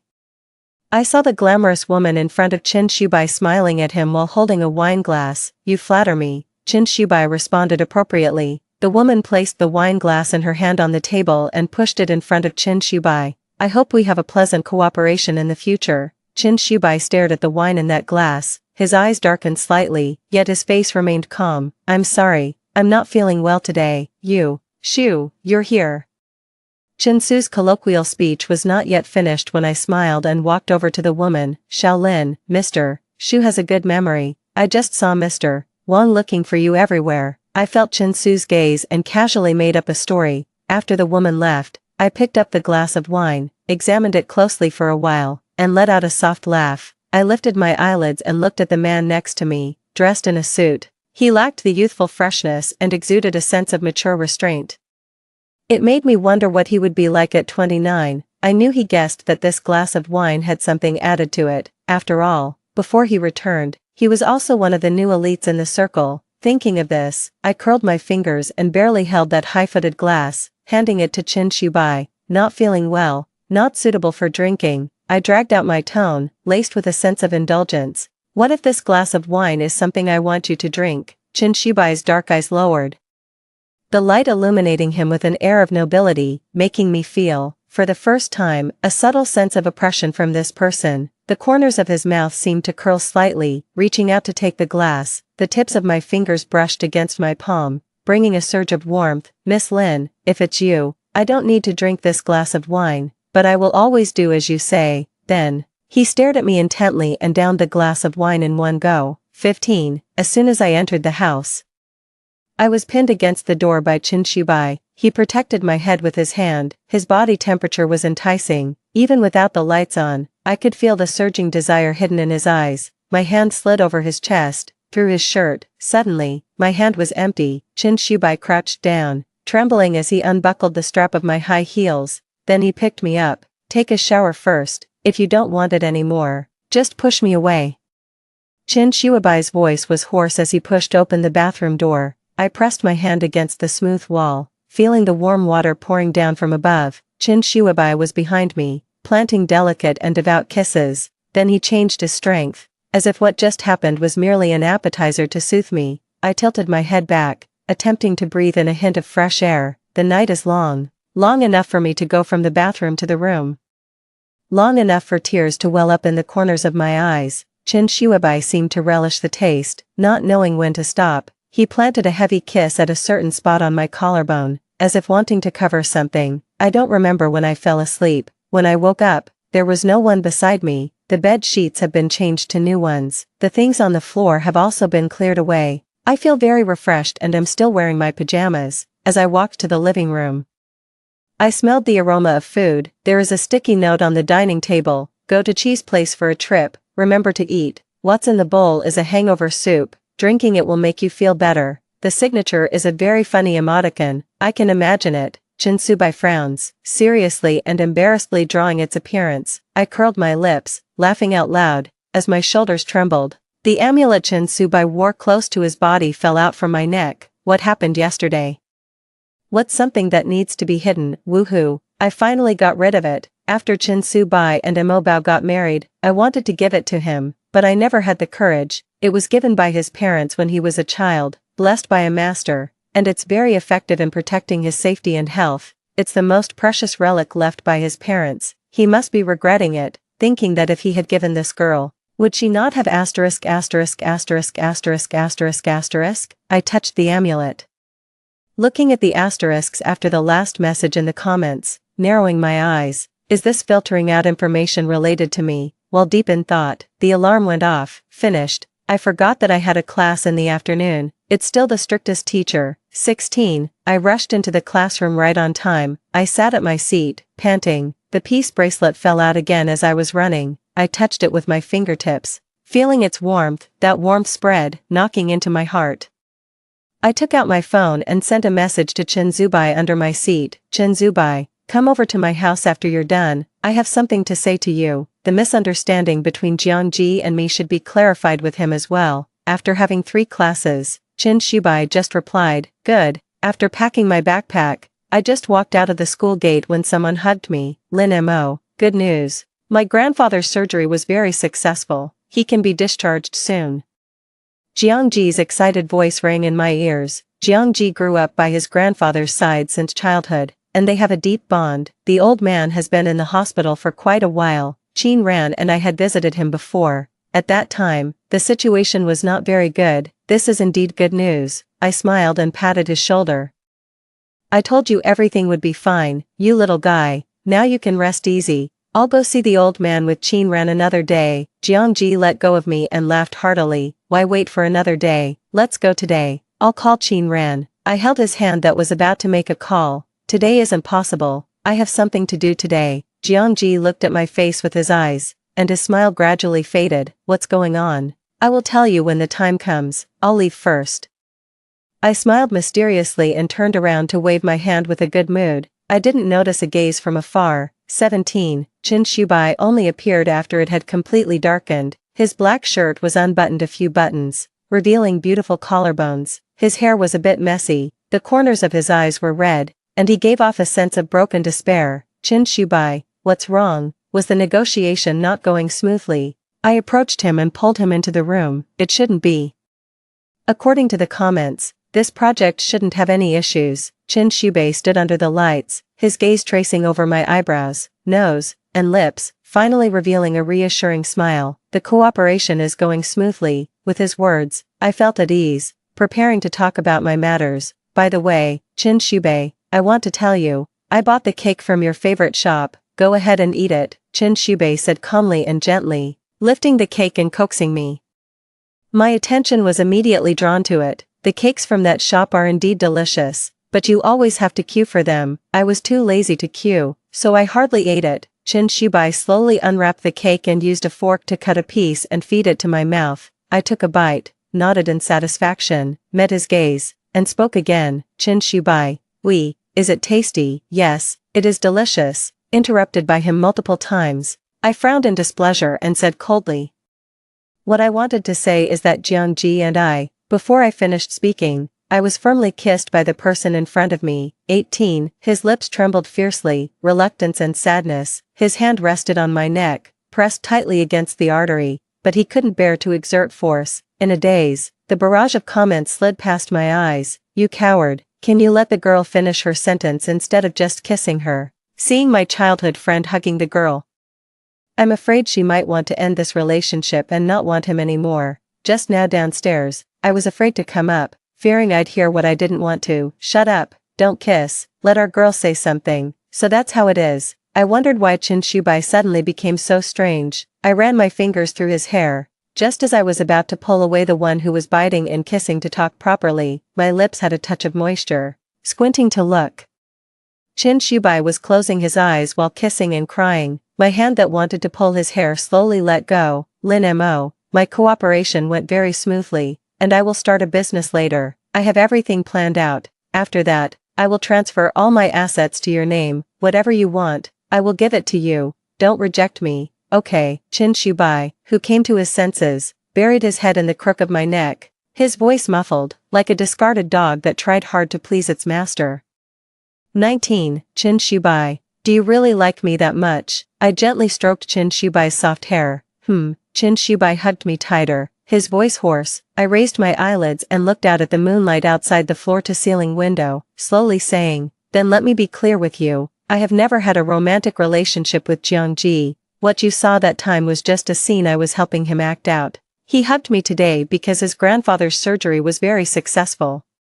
I felt Qin Shubai's hand pause, his head slowly lifted from me, that pair of beautiful eyes still filled with moisture. A beauty shedding tears is truly stunning. What, acting? He still looked a bit confused. I looked at him and smiled gently. Yes, acting. I didn't tell you before because I wasn't very interested in you. You won't be angry, right? I won't appease you if you're angry. Qin Shubai's eyelashes fluttered, capturing the point he wanted to hear. The reason I didn't say it before is that I wasn't interested in me, so now that you're telling me, it means. His palm was rubbing my waist, and the grievance in his eyes was gone, replaced by intense desire and excitement. I pinched his face and leaned in, gently pecking on his lips. I'll give you a chance to perform well. Qin Shubai's eyes flickered, his hand slipped into my clothes, touching my skin. My other hand grabbed his shirt collar. I like you wearing a shirt. 20. Qin Shubai really put in all his effort, performing well. He pushed his 19-year-old young body to its limits. In the late night, when I was tightly embraced from behind by Qin Shubai, my head suddenly ached. Many memory fragments rushed in one after another, different scenes, sounds interwove, and finally unfolded slowly in my mind. Those are the memories of my age from 19 to 29. There was no university life like Qin Shubai's, studying abroad with Jiangji. Jiangji followed her family's arrangement and stayed abroad to take over the company's overseas business. At 24, I returned home to inherit the family business. I met the then newly minted social elite Qin Shubai at a banquet. Because of the company's business, we had interactions. When my family requested a marriage alliance, I didn't want the person arranged by my parents, so I took the initiative to approach him. Mr. Chen, are you interested in a strong partnership? At that time, I thought. Since there were no feelings anyway, I might as well find someone I found pleasing to the eye. I was thinking whether this person would be hard to deal with. I didn't expect him to agree without hesitation. After marriage, he never interfered with any of my decisions. As long as the two of us are at home, he doesn't let the housekeeper cook, and he does it himself. All of them are dishes I like. Every time I go on a business trip, he will see me off to the airport even if he is busy. And he always arranges for someone to deliver meals to me at regular times and places. But at that time, I thought he was just politely fulfilling the duty of a husband, for the sake of appearances, just like my parents who married for convenience. Later, when he transferred most of his assets to me, I thought he had an incurable illness or was about to run away. He just said calmly, I just want to give this to you. Don't worry, they're very clean. I suddenly felt a sense of confusion towards the person in front of me. I started to think of him during my spare time at work. At home, I would also occasionally look at him. At the age of 29, I was negotiating a collaboration abroad. After several days without rest, while on the phone with Qin Shubai, I casually mentioned, I suddenly want to eat the meals you cook. That night, I, overwhelmed with work, walked out of the company gate. In the heavy snow, I saw Chin Shubai, who had just finished a meeting and looked tired after a 10-hour flight. He was wearing a black coat, tall and handsome, with gentle brows and eyes. Let me cook for you. At that moment, I felt, both arranged marriages, but he seemed different from my father. After returning to the country, I suddenly wanted to celebrate my wedding anniversary, 5 years into marriage, a festival we had never celebrated.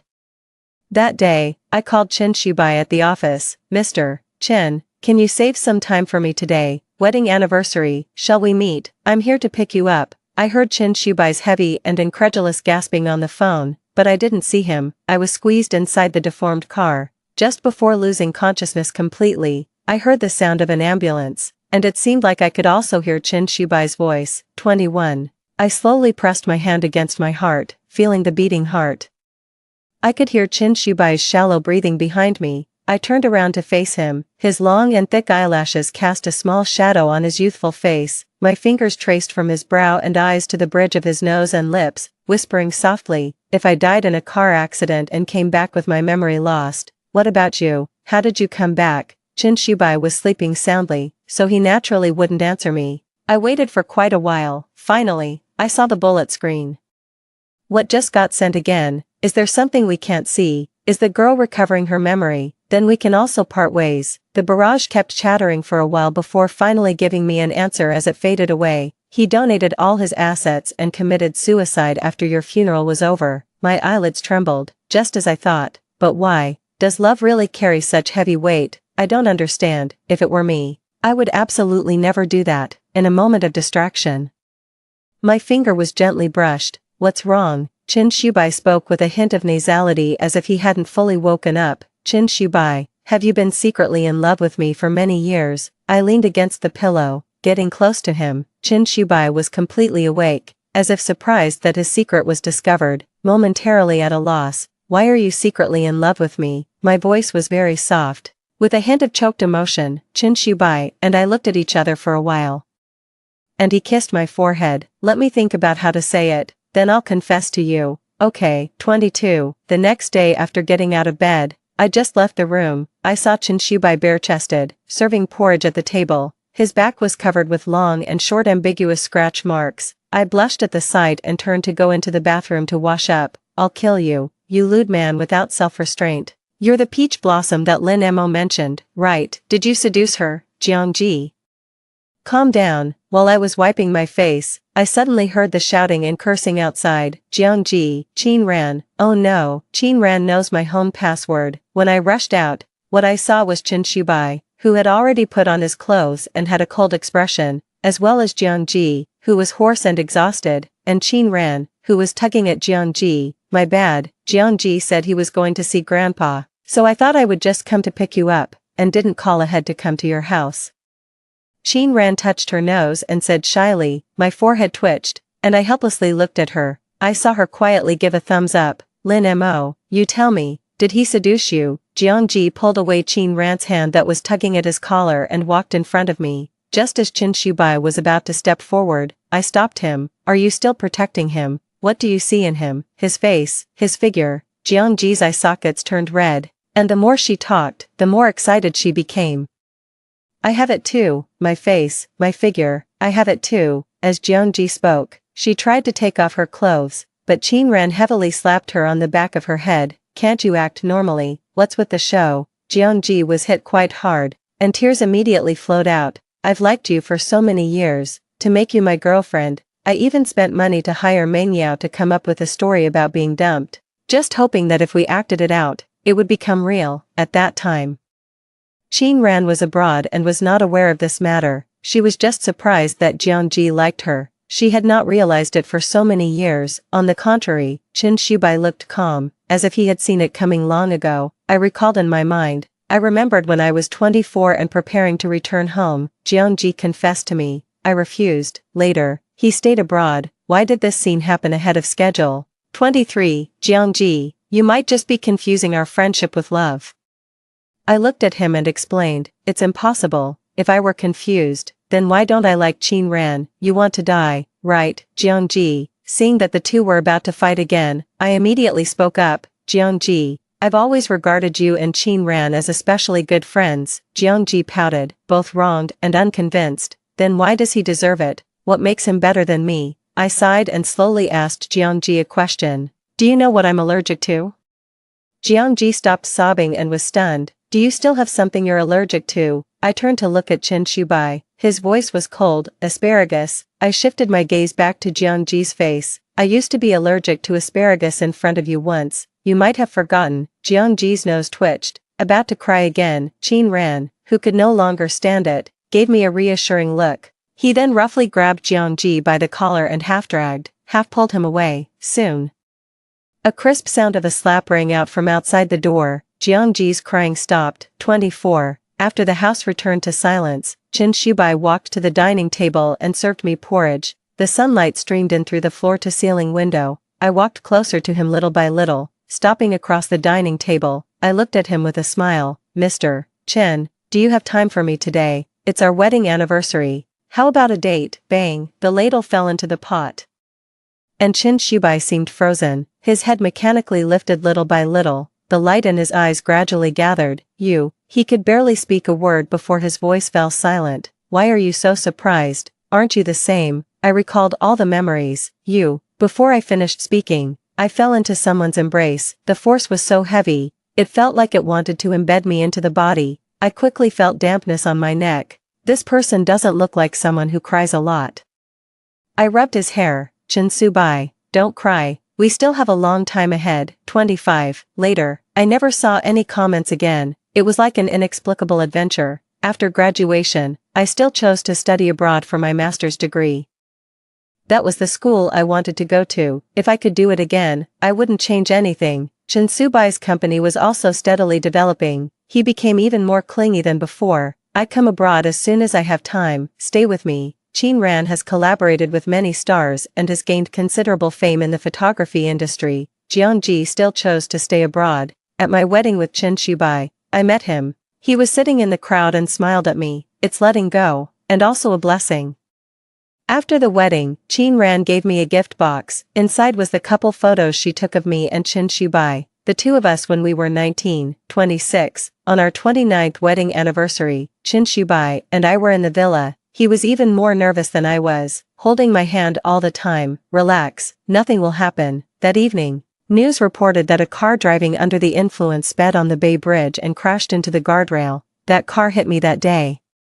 I nodded and took his calculus workbook to write out the solutions. Chen Shubai closed his eyes briefly, let out a sigh, as if he had survived a catastrophe. Mo, we still have a long time to go. I hooked my arm around his neck. Yeah, there's still a long time, like tonight. Chen Shuabai's eyes were filled with desire as he picked me up from the sofa. Should I still wear a shirt? I raised an eyebrow. No, wear something else. Okay, I'll do whatever you say. Story 2. When Lu Yan stood up for the beautiful poor student for the third time, he was photographed and the photo was posted on the confession wall. The comment section was full of people speaking up for me. They criticized the poor student for being shameless and deliberately seducing others. They also blamed Lu Yan for not being able to distinguish right from wrong and being deceived by the green tea bitch, a derogatory term for a scheming girl. Only I could see the seriousness and tenderness in Lu Yan's eyes. After canceling the arranged marriage, I went abroad for further studies. My friend couldn't understand it and said, "Are you scared? Can't you deal with a green tea bitch?" I shook my head. It wasn't that I was scared. No one knew that this was my third rebirth. But it turned out that no matter how many times I tried, the ending was always the same. For someone who doesn't love you, even if they agree to an arranged marriage, they will only see it as a shackle. So, with mountains high and waters far, I wish Lu Yan his freedom. 1. Less than an hour after the photo was posted, a long thread of comments piled up. The most liked comment at the top was very intense. Zhou Qingzhu, do you have any shame? Aren't you tired of pestering someone else's boyfriend every day? The girl in the photo was beautiful and delicate, with red eyes. She was wearing a men's coat and timidly hiding behind a person. And that person was my boyfriend, Lu Yan. Lu Yan had a fierce look in his eyes, showing an extremely protective posture. This was already the third time he had been posted on the confession wall for standing up for Zhou Qingzhu. The comment section was in a heated argument. If someone is causing trouble while drunk, call the police or the security guards. What's the use of crying? She doesn't go for the work-study program provided by the school but has to work part-time in a hotel, hee.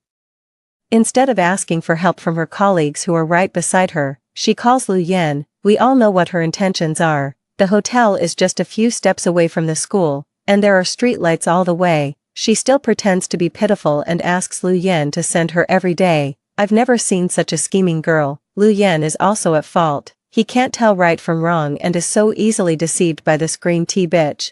I waited in the restaurant for a long time that day. I only received a text message. Jiwei, Qingzhu was scared and can't be left alone. I have to stay with her tonight, so I won't come to see you. This restaurant was a century-old establishment, and I had only managed to book a table a month in advance. At night, Zhou Qingzhu posted on Zaya Hongshu. In the photo, Zhou Qingzhu was leaning against Lu Yan with a happy smile. The background was the cinema that Lu Yan and I often went to. Watched a movie with my crush, he suggested it himself. The comments below were full of congratulations. Sister, you're amazing. According to my experience, he must have feelings for you. You're almost there, right? Zhou Qingzhu sent a shy emoji. Yeah, I looked at it for a long time and then called the restaurant. There's no need to reserve the table anymore. Yes, cancel it. Lu Yan knew how hard it was to queue up at this restaurant, and he also knew how long I had been preparing for today. But between the restaurant and the cinema, between Lin Jiwei and Zhou Qingzhu, Lu Yan chose the latter. 2. The first time I met Zhou Qingzhu was at the school anniversary party. As soon as the beautiful poor student stepped onto the stage, I instinctively turned to look at Lu Yan. Sure enough, Lu Yan was also looking at Zhou Qingzhu. His usually cold and sharp eyes softened, and he stared intently. The girl on the stage was wearing a red dress, looking warm and bold. The surrounding voices were noisy, with exclamations and applause.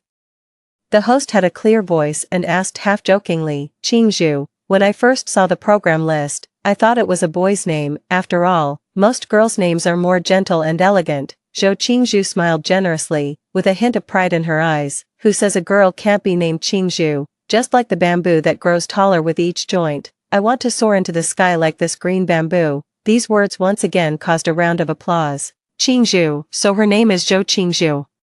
I heard Lu Yan beside me mutter to himself involuntarily. His eyes looking at the stage were full of admiration, and his gaze remained fixed. During the interaction session, Zhou Qingzhu smiled mischievously and pointed at Lu Yan. Then let's invite the lucky audience to come on stage and have an interaction with classmate Qingzhu. The host opened the note and read out the content drawn. Single-arm Princess Carrie. Lu Yan also stood up generously. His cheeks were slightly red, and he quickly stepped onto the stage amidst the jeers of the people around him. Lu Yan was so focused that he even forgot that I was sitting beside him. Zhou Qingzhu pretended to lose her balance and kissed Lu Yan on the left cheek. She cast a glance at me, with a provocative smile on her face. After that night, Zhou Qingzhu became famous for being a green tea bitch. My best friend was indignant. Why did she have to draw someone else's boyfriend? I think she did it on purpose.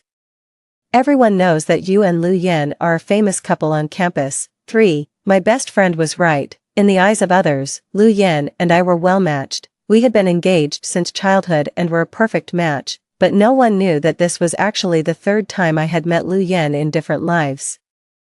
In the first life, not long after I got married to Lu Yan, I died in a car accident before we could get to know each other well. In the second life, I didn't want to be a puppet in an arranged marriage, so I ran away. In the third year of living incognito in a small town, I was kidnapped by robbers who demanded a ransom. The incident became so big that the robbers took me into the mountains. I was beaten, insulted, and humiliated. Later, it was Lu Yan who saved me. He became a policeman and infiltrated alone, even losing an arm for it. I recognized him at first sight, but I didn't dare to speak and just pretended to be mute. Being saved by the person I had run away from in an arranged marriage made me feel ashamed and embarrassed. But Lu Yan was very kind to me. To avoid the robbers, we hid in a cave. He gave me all the food he had, fed me water, and bandaged my wounds. He also gently told me not to be afraid and that someone would come to our rescue soon.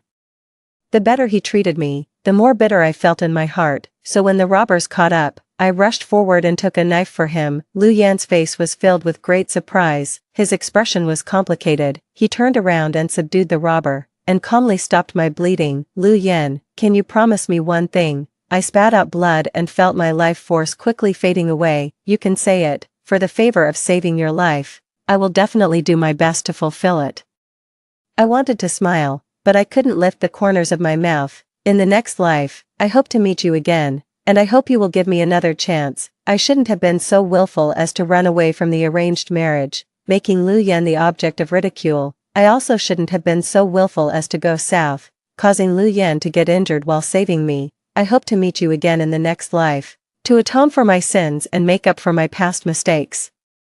But now I understand that fate likes to play tricks on people and is the most heartless. In the second year after I ran away from the arranged marriage in the second life, Lu Yan officially announced his new girlfriend, who was Zhou Qingzhu. After being reborn, I accepted the arranged marriage at home. Lu Yan also obeyed his family and agreed to the arranged marriage, but it turned out that my joyous reunion was just a mistake. When the real heroine, Zhou Qingzhu, appeared, she still attracted all of Lu Yan's attention. I was like a thief. In the time when Zhou Qingzhu wasn't around, I stole the love that belonged to her, and now that the real owner was back, I looked so dark and despicable. With her dance at the party, Zhou Qingzhu stole the show. From that day on, Lu Yan, who had always been reluctant to participate in activities, unexpectedly appeared at various parties, and every time Zhou Qingzhu performed, she drew Lu Yan 8 out of 10 times. As the number of times increased, it inevitably led to gossip. Some people advised Lu Yan to refuse, but Lu Yan said that refusing would hurt the girl's feelings. Zhou Qingzhu didn't care at all. Even when she was called a green tea bitch to her face, she still smiled. The most excessive time was when the host egged them on to have a French kiss on the spot. The two on the stage, with the red dress and the black clothes, looked incredibly well matched. Yao Yao. I'm going back to the dormitory first. If Lu Yan asks later, just tell him that I'm not feeling well and left first. Ji Wei, Chen Yao, my best friend, hesitated to speak. I then realized that without realizing it, my nails had dug several blood marks on my arm. This was a bad habit I had developed when I was anxious as a child. I silently raised my head and happened to meet Lu Yan's gaze. Lu Yan gently put his arm around the girl's waist to steady her. When he met my gaze, Lu Yan instinctively let go and frowned. He seemed to want to say something, but I had already turned around and left. When I walked out of the auditorium, I let out a sigh and threw the bracelet on my wrist into the lake with force. This was a gift that Lu Yan gave me when he first officially announced our relationship on his WeChat Moments. I cherished it very much and wore it every day. It had almost become my symbol, but just now, I also saw the same bracelet on Zhou Qingzhu's wrist. This brand was expensive and luxurious, a price that a poor student couldn't afford. It was easy to figure out who gave it to her. Zhou Qingzhu not only wanted Lu Yan to choose her between me and her but also wanted to take away the things that Lu Yan had given me. Perhaps, from the moment she appeared, I had already lost. 5. The photo on the confession wall was suddenly deleted by force after hanging there for half a day. It was Lu Yan who did it. When he called me, his tone was very cold.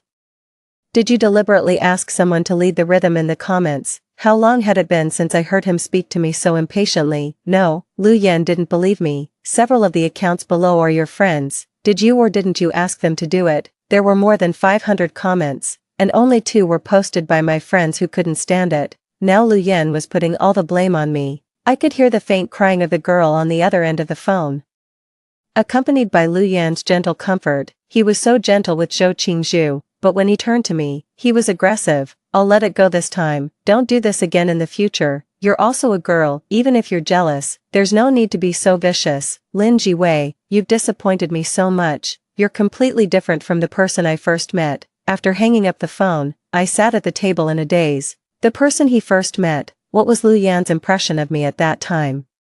At that time, the college entrance examination had just ended, and the Lu family had moved from the south to the north for development. The two families got together to discuss the engagement matters. The Lu family's intention was for me and Lu Yan to apply to the same university to cultivate our relationship, get engaged after graduation, and get married the next year. When there were only the two of us left in the private room, Lin Ji Wei, just by hearing the name, I can tell you're a boring person. This was the first sentence Lu Yan said to me. He asked me, racing, rock climbing, skiing, what can you do? I shook my head. My health isn't very good, and my family doesn't allow me to participate in these dangerous sports. Lu Yan was handsome and smiled casually. Oh, I see, you young ladies like those for fine things, piano, or painting. I could hear the sarcasm in Lu Yan's tone. He lifted my chin and commented, you look quite cute, but unfortunately, I like wild girls. That night, my joyous reunion was met with Lu Yan's contempt.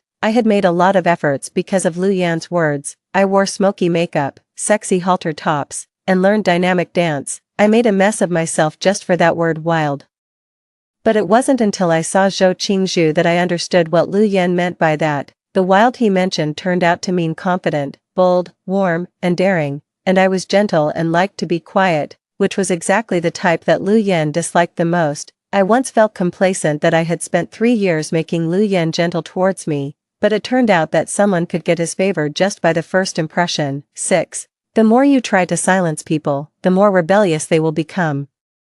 The confession wall photo was deleted, but the school forum spread the news even more vigorously, especially when someone happened to see Zhou Qingzhu and Lu Yan sharing an ice cream. Perhaps it was out of a sense of justice, or perhaps it was to fan the flames. In the end, Zhou Qingzhu was pushed to the center of the storm and became a mistress that everyone despised. When she came to me with red eyes, she couldn't control her emotions and shouted, "How embarrassed I am now!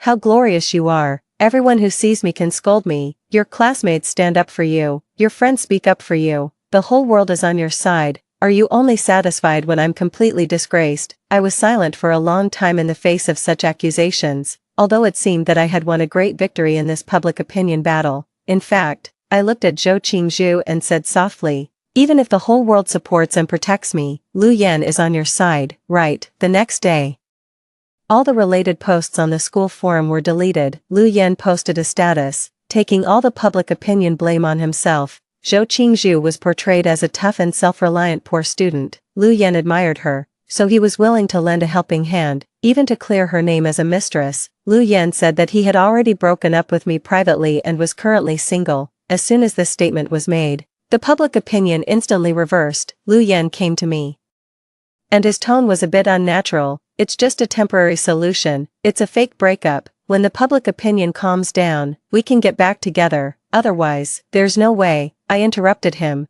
"There's no way to explain sharing an ice cream, and there's no way to explain going racing together in couple outfits, right?" Lu Yan suddenly raised his head, and his tone became stern. "How do you know? Did you secretly follow me?" I didn't say anything. There was no need to follow him. Lu Yan's group of friends had never liked me and had always excluded me, so when Zhou Qingzhu appeared, there were always people who would take the initiative to tell me and make fun of me. My best friend was so angry that she was shaking when she saw it. They've only known each other for a few days, and he's already taking her racing, and she's sitting on Lu Yan's most precious motorcycle. As she spoke, my best friend's eyes turned red, and her voice choked up. "Back then, when you just wanted to touch it, you were scolded so harshly. How can she get on it so easily now?" 7. I thought back to that motorcycle. Its body was sleek, and it was very expensive, just as arrogant and sharp as its owner. At that time, I had been dating Lu Yan for a year. When he went racing, I would sit beside him and read quietly. When he went skiing, I would prepare hot tea for him to moisten his throat. Lu Yan went from being disgusted at first to finally acquiescing and indulging. Later, he would even take the initiative to invite me to watch a play or go to a bookstore. "Your young lady's temper is actually quite good." Lu Yan's tone was hard to decipher. I knew he wasn't really praising me, so I just smiled gently. Once, when he was racing, he suddenly asked me, "Do you dare to get on?" I shook my head. My health wasn't good, and my family had never allowed me to participate in such intense sports. Lu Yan sneered and said, "You're such a coward, at worst. I'll ride slowly and make sure I don't scare you." Just then, Lu Yan's friends happened to come over. They saw Lu Yan leaning against the car, and I was standing beside him quietly. Then they started winking and laughing. "Brother Lu, you're going to take sister-in-law for a ride. You even brought out this car. You're really willing to part with it." Someone beside them chimed in, "This car is your baby. You never use it except for top-level competitions. We're not even allowed to try it usually." Sure enough, things are different when you have a wife. Before, Brother Lu treated the car like his wife. Now that his real wife is here, of course, sister-in-law is more important now. Ha ha ha. I blushed from the teasing. I didn't know that this car was so important to Lu Yan. Just as I was about to refuse, I heard Lu Yan's cold tone first. "Who said I'm taking her? She's a delicate young lady, as soon as she sits on it. Her legs will go weak from fear. My car isn't for just anyone to touch. The few people were a bit embarrassed by Lu Yan's merciless words. After making some awkward jokes, they quickly left. After everyone left, Lu Yan called out to me, as if he wanted to say something, but I waited for a long time, and there was no follow-up. I sighed and said, "Don't worry, although I have an engagement with you, I'm not an unreasonable person. I won't threaten you in the name of your girlfriend. If you don't want me to, I won't have any contact with this car." Lu Yan stared at me for a while before looking away, and his tone was even colder than before. "Good that you know." 8. It turned out that Lu Yan wasn't that cold to everyone. The racing incident was just the beginning. During the break, Lu Yan's brothers pulled me into a group chat and eagerly reported one after another. "It was my birthday last week. Lu Yan said he would bring his female companion. I thought it was you." But it turned out to be Zhou Qingzhu. She even gave a gift in the manner of a legitimate girlfriend. "Lin Jiwei, what's going on with you? Are you being bullied like this by a poor student?" Not only that, I also ran into the two of them while shopping yesterday. A man made some flirtatious remarks to Zhou Qingzhu. Lu Yan's face turned so dark that he almost beat the guy to death. TSK. He looked like his wife had been harassed. However, I think Zhou Qingzhu is quite nice. She's beautiful, has a hot figure, can act coquettishly and be tough. She goes bungee jumping and rock climbing with Lu Yan without missing any of them. Their personalities really match. Look, he's always bringing Zhou Qingzhu around recently and hasn't taken Lin Jiwei, the legitimate girlfriend, out for a long time. After hundreds of messages flooded the screen, everyone seemed to realize that I hadn't said anything. They pretended to console me. "Of course, Jiwei, we're still on your side, after all. Everything should follow the order of first come, first served." "That's right, you've had an engagement with Lu Yan since childhood, and your families are well matched. How long can that poor student be proud of with her green tea tricks? Lu Yan has just been bewitched. He'll come to his senses in a few days." There wasn't much sincerity in these consolations. I knew they were waiting to see me make a fool of myself, waiting for me to break down and go crazy. They were waiting for me to teach the green tea bitch a lesson and watching me have a huge fight with Zhou Qingzhu. But this time they were all wrong. I sent a message to Lu Yan with just 3 short words: "Let's break up." 9. After class, I returned to the dormitory. There was a thermal box on my desk. When I opened it, a delicious aroma filled the air. My roommates looked at the thermal box in front of me with envy in their voices. "Lu Yan had someone bring this at noon. He said it would be just right for you to drink when you got back from class. Lu Yan is so good to you. Even though he's not at school, he still remembers to send you something." That's right, he's much better than my boyfriend. Last time I asked him to bring me milk tea, and he actually refused because it was too far away. There were rumors on campus about the ambiguity between Zhou Qingzhu and Lu Yan. Some people specifically came to remind me to be careful not to be stolen from, lose my boyfriend, but my roommates didn't take it to heart, especially when they saw the thermal box in front of me at this moment. They were even more dismissive. "Jiwei, have more confidence in yourself. In terms of family background and appearance, which aspect of you isn't outstanding?" Even Lu Yan, who was so cold and irritable at the beginning, is now tamed by you like a dog. "Don't worry, that little green tea bitch Zhou Qingzhu won't amount to anything." No one believed that I would lose to a poor student. Everyone was certain that I would win a great victory, but the breakup text message was really sent out, and I had really decided to give up. I had naively thought that being reborn was a gift from heaven. But it turned out that no matter how many times I tried, the ending was the same. For someone who doesn't love you, even if they agree to an arranged marriage, they will only see it as a shackle. So, with mountains high and waters far, I wish Lu Yan his freedom. 10. Until evening, Lu Yan didn't reply to my message. Someone knocked on the door and said that someone was looking for me downstairs. I had a premonition in my heart. When I went downstairs, I indeed saw a familiar figure.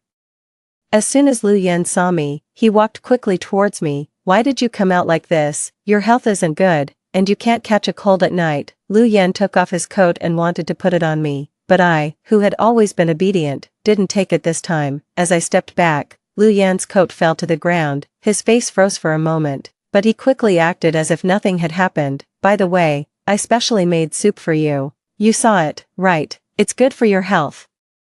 If you like it, I'll send it to you again tomorrow." "Lu Yan," I interrupted him and said calmly, "didn't you see the text message I sent you?" Lu Yan paused for a moment but didn't answer. Instead, he just said to himself, I've been very busy these days and haven't been able to accompany you, but I'll be free later. You've always wanted to go to that restaurant, right? I'll go with you. We can also go on a trip and go to the beach later. I'll accompany you to pick up seashells, okay?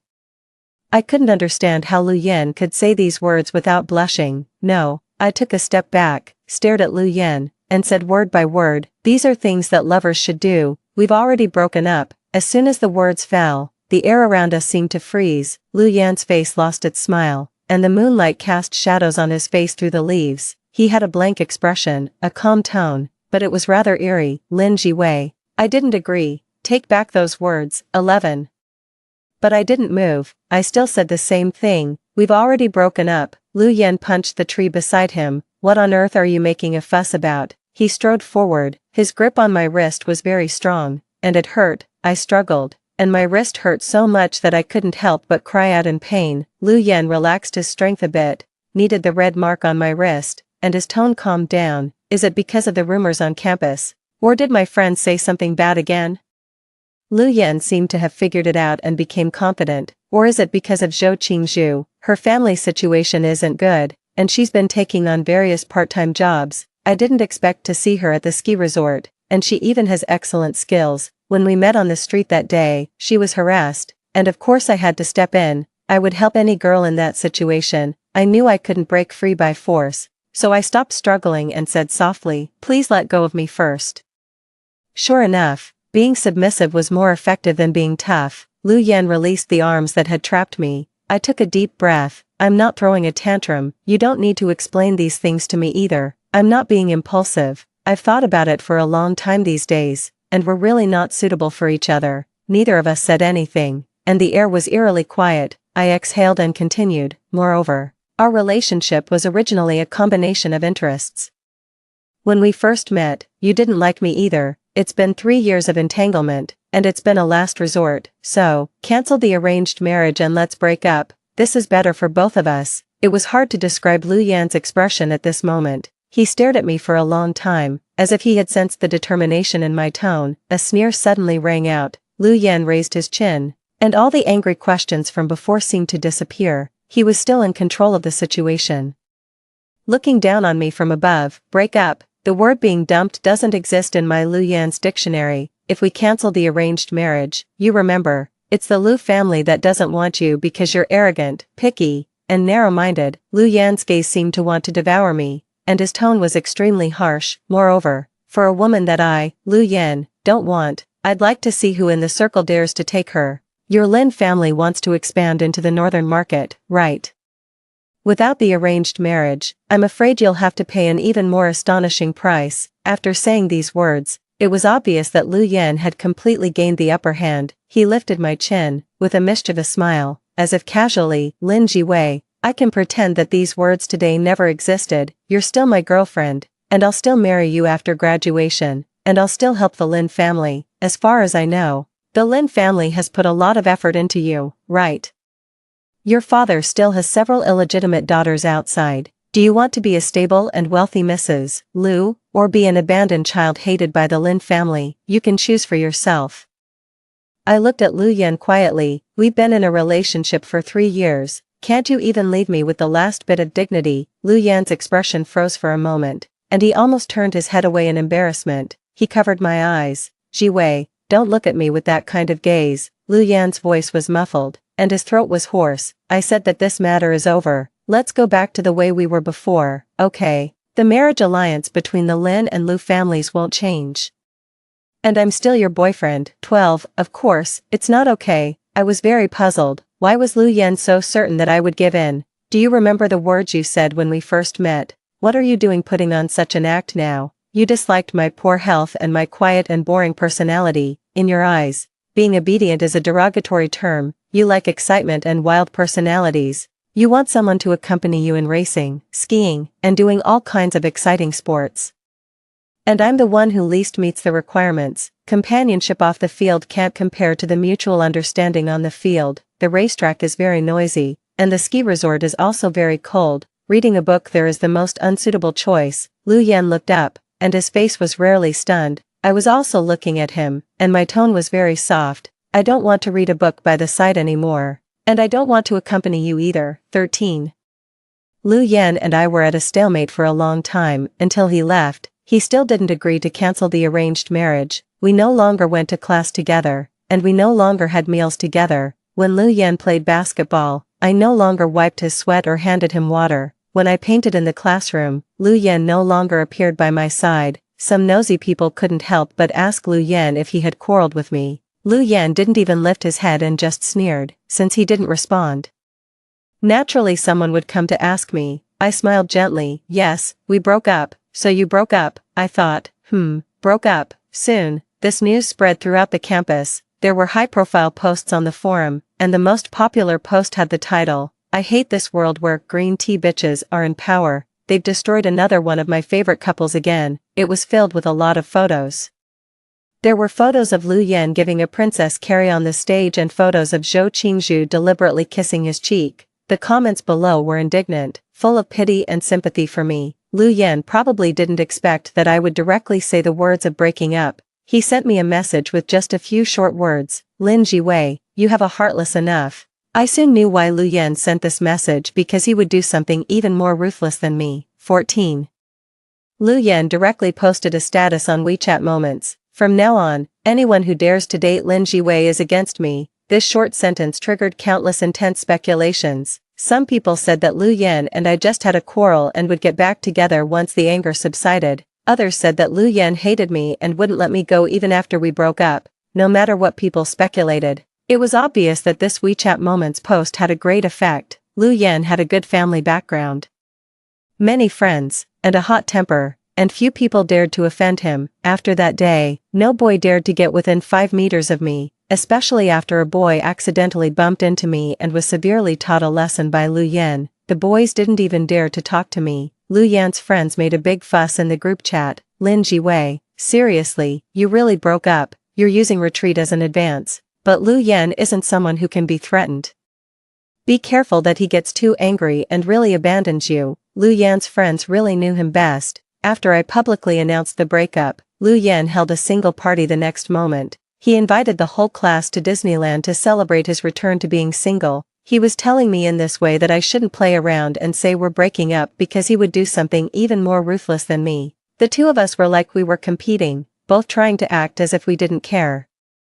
But I really didn't care anymore and didn't pretend either. A classmate sent me an audio recording. It was from the single party. The voices in the audio were noisy. Someone couldn't help but ask, "Lu Yan, the little girlfriend arranged for you by your family is both obedient and beautiful. Why did you break up with her so easily? You really don't know how lucky you are." That's right. If Lin Jiwei were my girlfriend, I'd definitely stick with her every day. Her looks are really amazing. Could it really be because of Zhou Qingzhu? I have to say something about you. It's okay to play around with a green tea bitch, but if you really want to marry someone, it should be someone like Lin Jiwei with a well-matched family background. The few people were teasing each other, and their voices sounded very young. Okay, Lu Yan's voice was drunk. "If you want her, go ahead and take her. That kind of young lady is delicate and boring.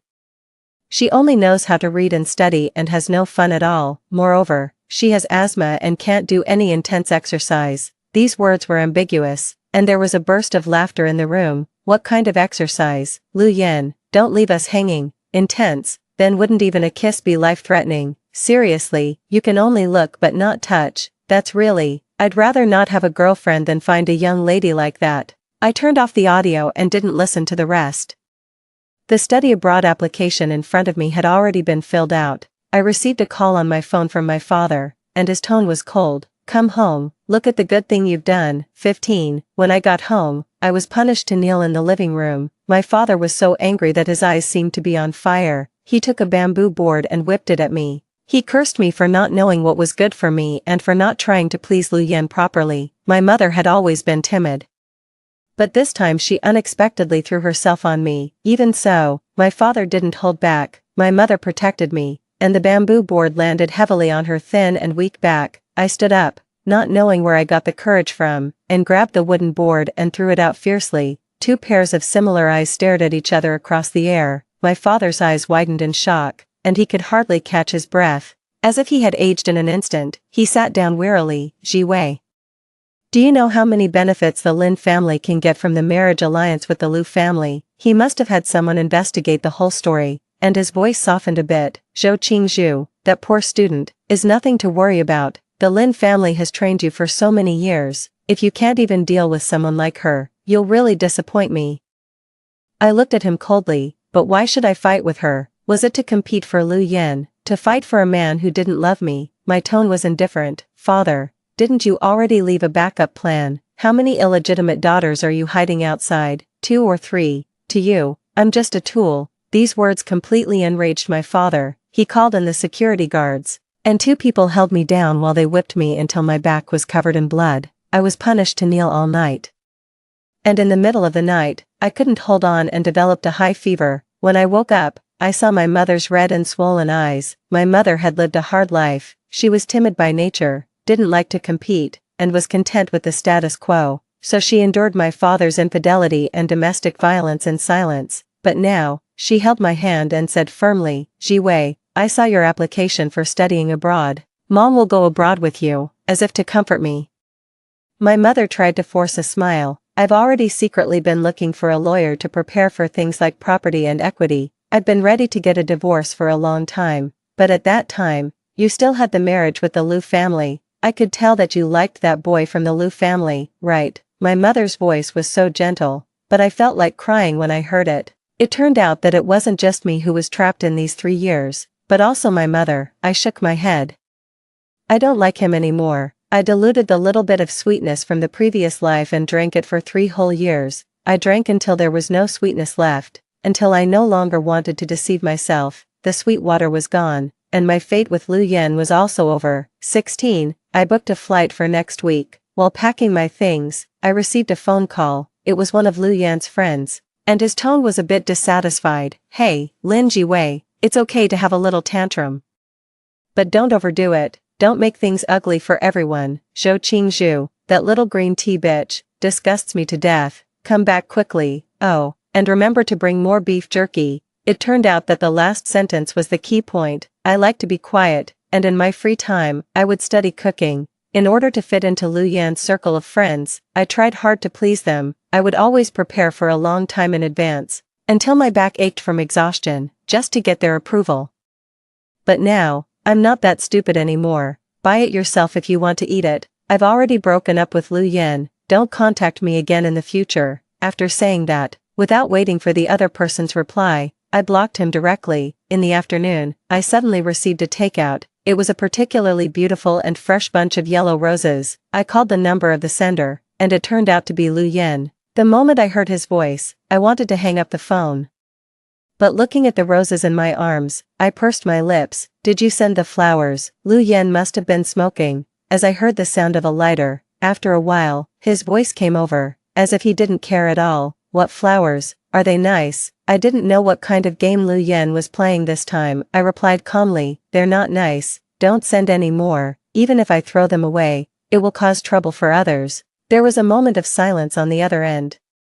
And then Lu Yan's voice sounded, Lin Jiwei. Don't you think I sent you the flowers? His tone was extremely exaggerated, as if he had heard a very funny joke. I just wrote the wrong address. You don't think I still have feelings for you after we broke up, do you? I nodded in understanding. They were meant for Zhou Qingzhu, right? She should like them. I wish you both happiness and a long and happy marriage. My words somehow annoyed Lu Yan again. The pretense of being indifferent was gone, and his tone was a bit irritated. Is it interesting, hiding at home all day and not showing your face, and saying such mean words to provoke me? Lin Jiwei, you really know how to make me angry. I didn't understand how the words of wishing him and Zhou Qingzhu happiness were mean. Lu Yan took a few deep breaths, and his tone calmed down. I don't believe you can hide at home for the rest of your life. I'll settle the score with you on the day of the graduation ceremony.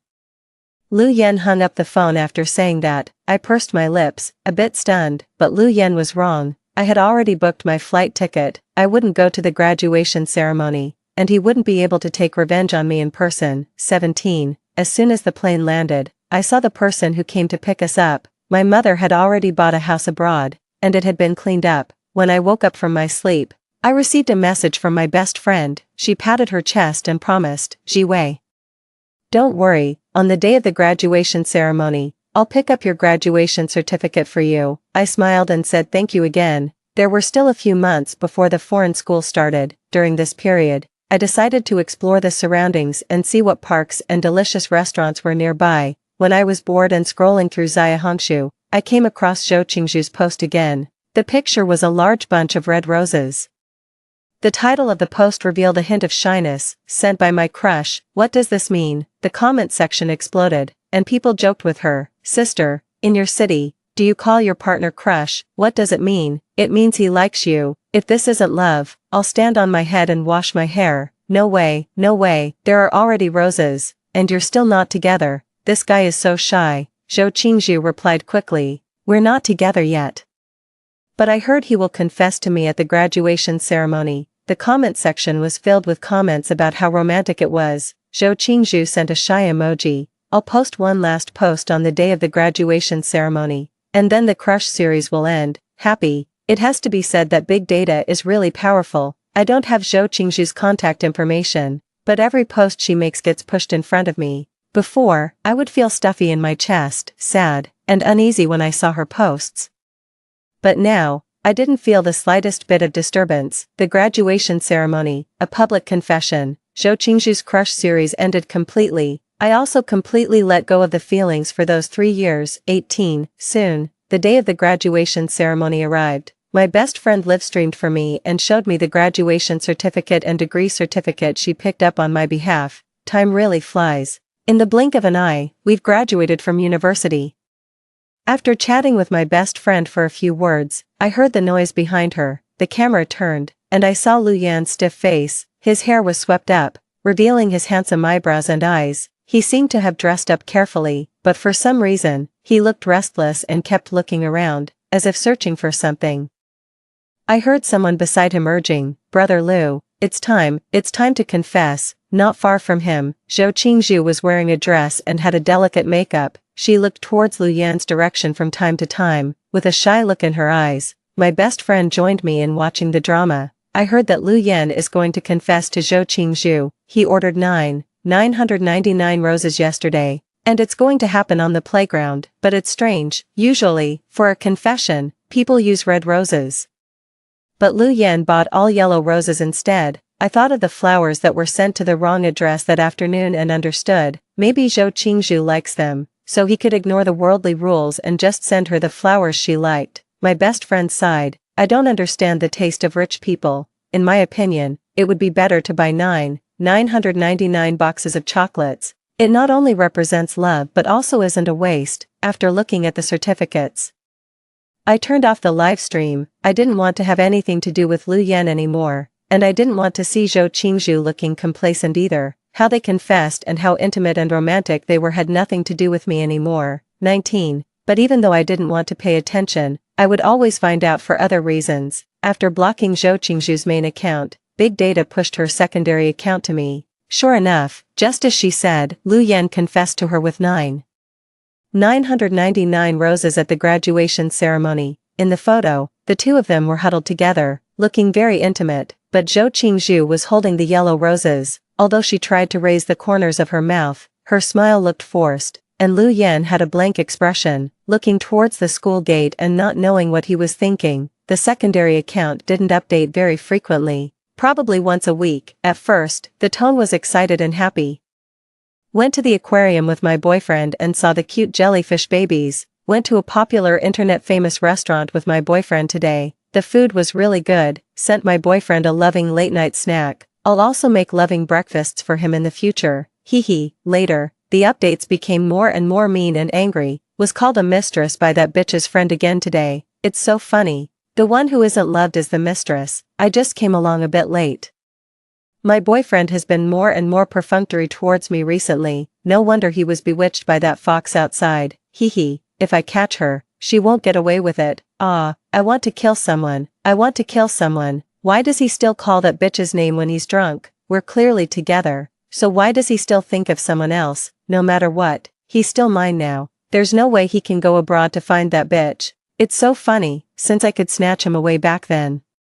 I can keep him now. The updates became slower and slower later, and each post showed a kind of hysteria. And just a week ago, Zhou Qingzhu posted her last post. It was very calm, with just a short line of words, "We broke up, he proposed it, and I agreed." 20. The day I returned to China was a rainy day. My father was seriously ill and wanted to see me one last time. I agreed. After this meeting, the father-daughter relationship in this life would come to an end. I didn't expect to see Lu Yan outside the ward. He had lost weight, although he was still handsome. There was a hint of decadence between his eyebrows and eyes. He looked at me, hesitated, and stepped forward to ask me, "Ji Wei, long time no see, can we talk?" Standing on the balcony of the hospital, I looked at the raindrops outside the window. "Just say what you want to say directly." Lu Yan was silent for a long time before his voice trembled. "You know who the 999 yellow roses at the graduation ceremony were prepared for. The language of yellow roses is an apology, Ji Wei. The person I was waiting for that day was always you." I turned to look at Lu Yan. Lu Yan stood stiffly, stubbornly staring at me. "I don't know." I repeated it again. "I don't know, Lu Yan, I'm not a god, I can't guess everything." Maybe I guessed that the yellow roses sent as takeout that afternoon were for me, so I didn't throw them away immediately but called to ask. But Lu Yan never knew how to speak properly. He couldn't let go of his pride and wouldn't bow his head. He always used hurtful words to hide his true feelings, so he said they were for Zhou Qingzhu. Why shouldn't I believe him? Lu Yan's eyes turned red all of a sudden. 3 years, Ji Wei, we were together for 3 years. Why won't you give me a chance? Just because of Zhou Qingzhu, you made trouble with me, cancelled the marriage alliance, and went abroad. Is this what you call love for me? Lin Ji Wei, your love can't stand the test. You don't love me as much as you think you do. It turned out that when a person was extremely angry, they really could laugh. You say I don't love you, you question my feelings. Then what about you? Do you love me? For 3 years, I, who hated extreme sports so much, accompanied you for a whole 3 years. The ski resort is very cold, and the wind at the bungee jumping spot is also very strong. If there wasn't love, what was my sacrifice in these 3 years? You said the roses were for me, but since I didn't come, you still gave them to Zhou Qingzhu. Lu Yan, your love is very cheap, it can be divided in two, and there's always a backup. Lu Yan stood there for a long time, as if struck by lightning. I thought you always came to me because you were threatened by your family. Every time you appeared, you attracted everyone's attention. My friends seemed indifferent to you on the surface, but actually they chased after me for your contact information. I was just uneasy. A person like you, why would you fall in love with me? Love at first sight, that reason is too cheap. Tears fell from the corners of Lu Yan's eyes, and he stared at me stubbornly. So I used Zhou Qingzhu to test you. If you could tolerate her and still not leave me, then I could truly feel at ease in my heart. My heart ached. I never thought it would be this reason. Lu Yan didn't know about our previous lives and didn't believe in my feelings, so he tested me with such hurtful methods again and again, forcing me to give in and back down. But people's hearts are made of flesh. I couldn't always guess Lu Yan's thoughts correctly. Well, with mountains high and waters far, I wish Lu Yan his freedom. I'm feeling tired, I said, not wanting to argue with Lu Yan anymore. After walking out for a long time, Lu Yan's trembling voice came, "Can't we really start over?" I turned around and shook my head. Lu Yan's face instantly fell. "You don't want my roses, and you don't want me either. If a few roses were supposed to offset the countless sorrows and grievances in the past, then I'd rather not have them. I don't regret my past with Lu Yan. It's a part of my life that has made me who I am, but I need to look forward even more.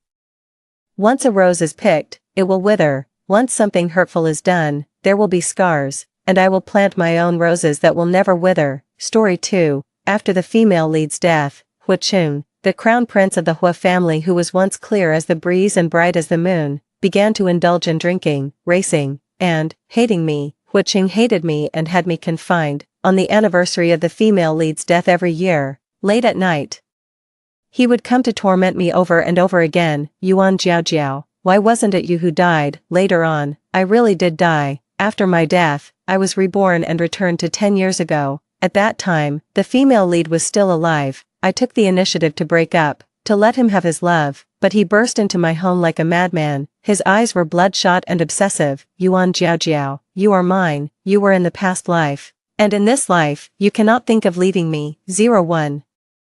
Only when I died in childbirth did I realize that the world I was in was a tragic novel. I was the villainous side character who prevented the main characters from being together. Even though I grew up as childhood sweethearts with the male lead and eventually married him, I never won his heart. In the end, I died in the delivery room trying to bear his child. Yuan Jiaojiao, you are not allowed to die. Why do you die when I haven't tormented you enough?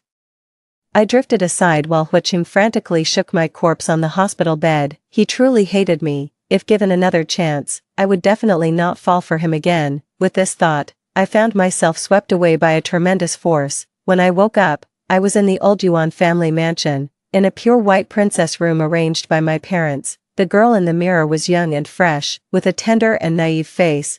I was back to 10 years ago. There was a missed call from Huiqing on my phone. And for the first time, I did not call him back. 02, my name is Yuan Jiaojiao, the only daughter of the Yuan family in the capital, raised with utmost affection and indulgence. My engagement to Huiqing was verbally agreed upon in our childhood. Our elders assumed that once we graduated, they would hold an engagement ceremony for us. After getting engaged, they sent us abroad together for postgraduate studies. After completing our studies, we were to marry and each inherit our family's businesses.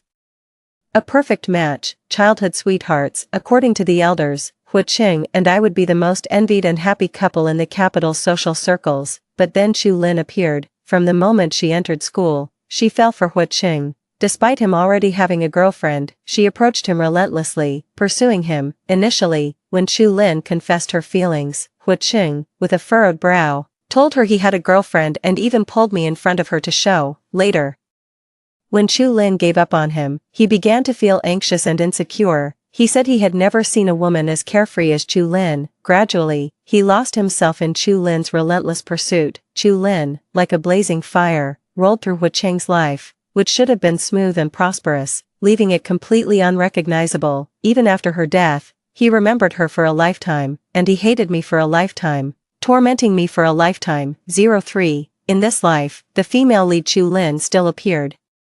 On the first day of school, she arrived at the school gate riding a Harley. In February, she wore a black tight sweater and skinny jeans, her chestnut short hair framing her face, capturing the attention of all the boys with just one glance, including my boyfriend, Huiqing. Huiqing, do you think she's beautiful? I suddenly became curious, a question I had never asked in my previous life. Too ostentatious, I don't like it. Huiqing replied almost without thinking. A friend joked.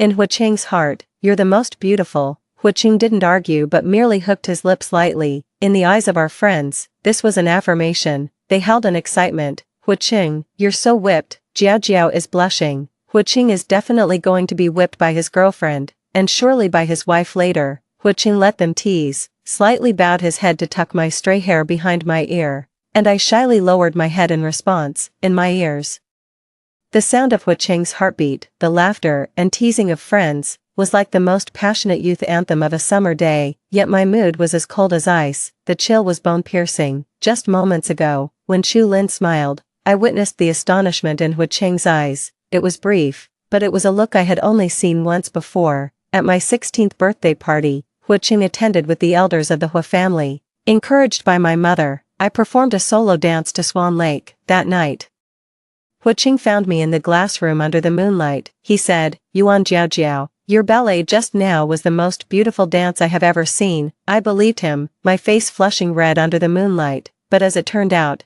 there is no most beautiful. Chu Lin's cha-cha at the school anniversary entered his heart and stayed there for a lifetime. As expected, Chu Lin was set to perform at this year's school anniversary celebration. I suddenly became curious. What would the outcome of this life be if I hadn't stubbornly pursued a relationship with Huiqing? When the list of hosts for the anniversary was confirmed, and Huiqing was one of them, he invited me to co-host. I declined, citing a busy academic schedule. My roommate mentioned that a freshman from the performing arts department was on the list of hosts, and I just smiled faintly. Chu Lin wouldn't miss any opportunity to get close to Huiqing. I didn't attend the celebration. I could list all the performances with my eyes closed. The celebration ended at 10:30 p.m., and my roommates returned early, their faces pale, sitting down to tell me in shock about the horrific scene of Chu Lin covered in blood from a light fixture falling on her. On the outside, I showed a shocked expression, but inside, I was unmoved. No one knew better than me how painful it was to have lights fall on one's legs, because in a past life, it was I who lay in a pool of blood. And Chu Lin was the instigator. she had timed it hoping to hit Huiqing, who was co-hosting with her, and then play the hero to get close to him, but a delay in the previous performance changed the timing, and it hit me instead. I lay in the emergency room for 48 hours before my life was saved, but my legs suffered chronic injuries, preventing me from ever running and jumping like normal people, let alone dancing. The Black Swan variation at the school celebration became my last dance in that previous life. In this life, it was Chu Lin who was injured. Huiqing accompanied me to visit her in the hospital. Standing in front of Chu Lin's hospital bed, tears fell as I returned her words from a past life back to her. Junior sister, you must rebuild well, even if you cannot dance in the future. There is still a beautiful future ahead. Although my words were gentle and full of positive energy, Chu Lin's face turned even paler after hearing them. She bit her lip hard, giving Huiqing a miserable look as if she had been struck a heavy blow. How ironic, she knew the pain now, didn't she? The original speaker of those words had been her, and I had only changed one word. Senior sister, you must rebuild well. Even if you cannot dance in the future, there is still a beautiful future ahead. Seeing the humiliated expression on her face, I felt a deep sense of satisfaction. I clenched my fists to suppress the smile tugging at my lips. From the corner of my eye, I saw Huiqing frown and look at me disapprovingly. So, he begins to feel pity now, I thought. He never pitied me in the past life. I ignored him and left the hospital room first. Huiqing followed me. You shouldn't have said that. It will upset junior sister Chu, even after all this time. I could feel his protective stance towards Chu Lin. I forced a smile. Junior sister Chu isn't as she appears on the surface. Hearing my words, a fleeting tenderness crossed Huiqing's eyes as he recalled Chu Lin's strong demeanor while asking the doctor to change her dressing. Yes, she has perseverance, can endure hardship. Such girls are rare these days. How ironic. In my previous life, during my hospital stay, Chu Lin visited me with a gift. She stood by my bed, tears falling like pearls.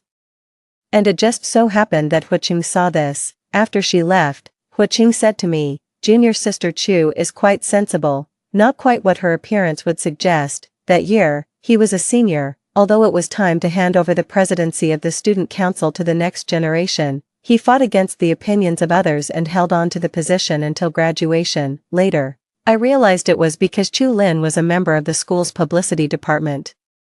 And a retiring president shouldn't frequently meet with members. From that moment, I started noticing that Huiqing treated Chu Lin differently from others. I began to stir up trouble, successfully becoming a catalyst that strengthened their relationship. I stared blankly at Huiqing. Huiqing, you're a senior now. Are you still planning to stay in the student council? Huiqing's eyes quickly darted away, then regained composure. His dark eyebrows furrowed, clearly displeased. Jiao Jiao. You don't need to test me like this. I have no thoughts about her beyond being classmates. After saying this, he angrily got into his car and drove off. The car disappeared into the distance, leaving me alone. I looked up at the foggy sky, laughing until tears came. I hadn't said anything much, just asked if he was going to stay in the student council, and yet, he got so angry. It was nothing more than having plans in his heart and feeling guilty about them. I knew Huiqing had fallen for Chu Lin again. Huiqing and I had been betrothed since birth, and I had always considered myself his bride, even thrilled by a kiss in the glasshouse on my 16th birthday. Even if we disregard the bonds formed from childhood, we had been together for 5 years, yet, I couldn't compare to Chu Lin, whom he had only met once. Is this what they call the heroine's halo? If that's the case, I, Yuan Jiao Jiao, am not without self-respect. In my previous life, had my legs not been completely disabled, I wouldn't have clung to him after discovering his love for Chu Lin. Touching my intact legs, my heart quivered slightly. With my legs healthy in this life, could it be that my fate might also change? In this life, my first quarrel with Huiqing, though it wasn't really a quarrel but rather a cold war, was entirely one-sided on his part. As usual, whenever I detected the slightest unhappiness in him, I would proactively clarify things with him. But now I didn't want to waste the effort. I asked my parents if it would damage the Yuan family's reputation if Huiqing and I were to break off our engagement someday. My father's thick eyebrows knitted together. If he dares, where would the Hua family be without the support of the Yuan family in the past? I sipped my soup, the smile on my lips tinged with bitterness. Father didn't know that even the greatest favor could only be called upon once, not for a lifetime. In my previous life, when he wanted to break off the engagement, I clung to him desperately, which led Chu Lin to challenge me to a race. betting on who would leave him. I accepted her challenge, and she died in that contest. Since then, Hu Qing hated me, and even though we were married under the coercion of grandfather Hua, he never let me live comfortably. Mother said, Hu Qing is the most gentle among his peers, and my daughter is both beautiful and intelligent. They are bound to have a happy marriage. She didn't know that Hu Qing might still be gentle now, but after Chu Lin's death, he became cold, indifferent, irritable, and estranged from his kin. 3 years after Chu Lin's death, following my parents, grandfather Hua also passed away. Hu Qing, unrestrained, vented all his resentment on me. He humiliated me unabashedly at home. Yuan Jiaojiao, are you so lowly that you must tie a man who doesn't love you to your side? Why couldn't it have been you who died back then, in business? Hu Qing ruthlessly pursued me, the Yuan family's business being gradually swallowed by the Hua Corporation. You used to rely on the Yuan family's power and didn't take Chu Lin seriously. Now, I want to see what you can do without the Yuan family backing you. When Hu Qing sold the old Yuan family mansion at a low price, he even considered buying the cemetery where my parents were buried to develop an amusement park. At that time, I was already 2 months pregnant and was so upset that I ended up in the hospital several times to save the pregnancy. He stormed into my hospital room with his private doctor, intending to terminate the pregnancy. I knelt on the ground, crying and begging him to spare the child in memory of the Yuan ancestors who once saved the Hua family from disaster. His expression was so calm, as if watching an animal perform, with a cold indifference that had nothing to do with him. If you can keep it, then keep it. How could I keep it? At that time, I was already very weak, even struggling to get out of bed. Hu Qing left me in a private residence of the Hua family without medical care or professional nursing, only arranging for a mute nanny to provide 1 meal a day. In less than half a month, I lost the baby. That was our first child. Whenever I think of these things, I feel a roaring in my ears and my stomach cramps with nausea. My father sat beside me. Baby, tell your father. Did that Hua boy bully you? My loving father was still there, but I didn't know when white hairs had begun to appear in his thick black hair. My throat was so sore, I managed a faint smile and lied. Dad, Hu Qing has a good temper. My father noticed my hand trembling as I held the soup spoon, and his gaze grew thoughtful. After a while, he said seriously, baby, just hang in there. Once I finish this project I'm working on, the Yuan family's foundation will be secure. Then, Yuan Hao's daughter won't have to live at the mercy of anyone. The project. My face suddenly turned pale. In my previous life, it was this project that began the slow decline of the Yuan family. Hu Qing and I had been cold to each other for 5 days, something that had never happened before. Our mutual friends noticed and tried to get us out together for some fun, but Hu Qing and I both declined, citing academic reasons. 2 days later, it was Yan Lei's birthday. Since we all grew up together in the same circle and our parents knew each other, I couldn't really refuse to attend. I arrived late, and they were already having a great time. Chu Lin was there too, and within a week, she had made her way into the circle. Just like in my previous life, Chu Lin lost a game again, and Yan Lei, ever the mischief maker, insisted she choose a man to play the noodle-eating game with her on the spot. Chu Lin, still not fully recovered and in a wheelchair, blushed deeply under everyone's gaze. After much hesitation, just like in her past life, she raised her hand and pointed at Hu Qing. I stood at the doorway, smiling lightly, unnoticed as the room buzzed with excitement. Hu Qing hesitated at first and didn't get up immediately, but seeing Chu Lin's eyes redden, he nodded gently in agreement. Each took an end of the noodle in their mouth, and as the noodle grew shorter, their lips drew closer, igniting the atmosphere in the room. Cheers erupted, everyone forgetting that Hu Qing had a girlfriend. I turned away without looking back. Behind me stood an aunt with an embarrassed expression. Miss Yuan, it's just kids fooling around. Her tone was very cautious, fearful that I might impulsively cause a scene at the young Master Yan's birthday party. She wasn't wrong to worry. In my previous life, I indeed made a scene. I barged into the room with my crutch, slapped Chu Lin, scolded Yan Lei, and even pushed the aunt who tried to intervene. I didn't mean to push her, and I didn't know she was Yan Lei's aunt from his hometown. Yan Lei had lost his mother young and was very close to her. That outburst completely ruined my relationship with Hu Qing and strained things with Yan Lei. At that time, I knew nothing about doing business, only aware that the Hua family owned extensive properties, unmatched in our circle, yet unaware that a third of the Hua family's business relied on the Yan family's connections. The Yan family had a vast and intricate network of relationships. A week after the incident, the major project that was supposed to be a sure thing for my dad fell through. Later on, there was a major upheaval in the Yuan family's business chain. I went to seek help from Yan Lei.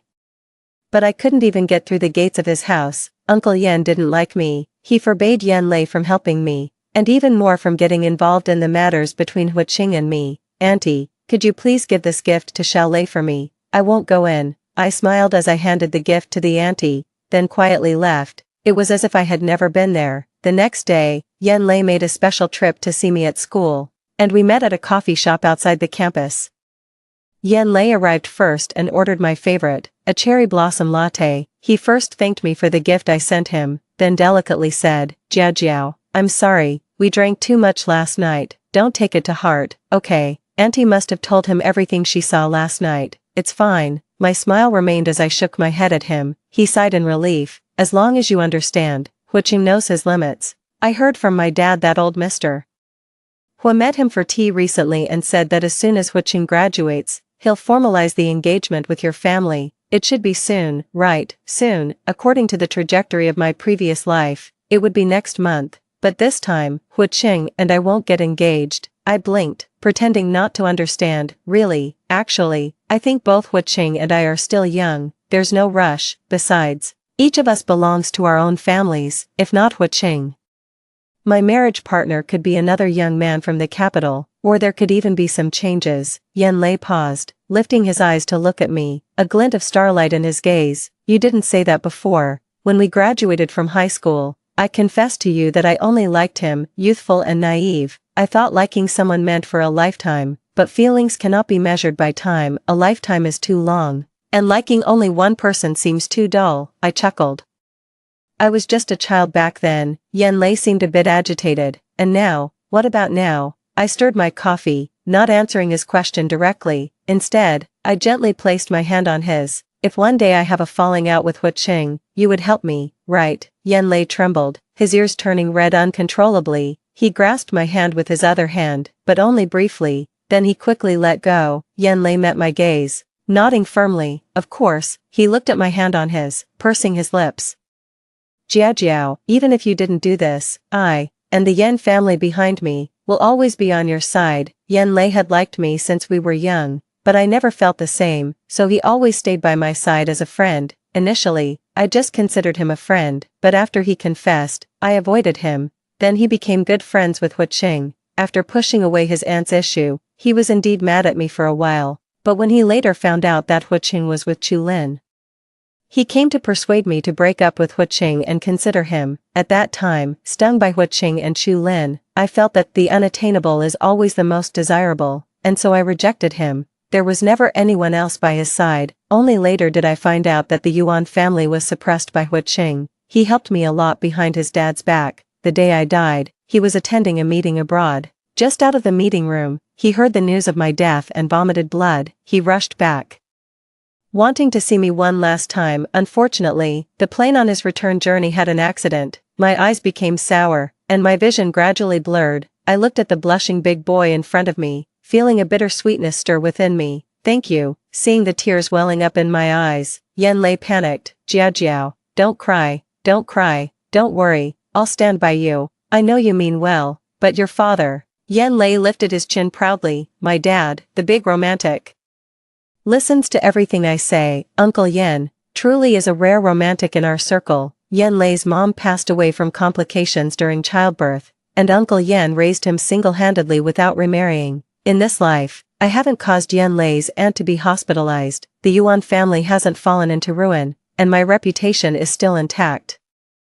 Uncle Yan should help my family. Seeing my worried look, Yan Lei quickly raised his hand, swearing an oath. Don't worry, I'll make sure my dad helps when I get back. His smile broadened, his eyes twinkling like stars. That promise was all I needed. It's well known in the capital that the men of the Yan family keep their word. Sorry, Yan Lei, for using you first. In return, I will definitely change your fate. I reached out and tugged at his sleeve, curving my lips into a graceful arc. Go back now.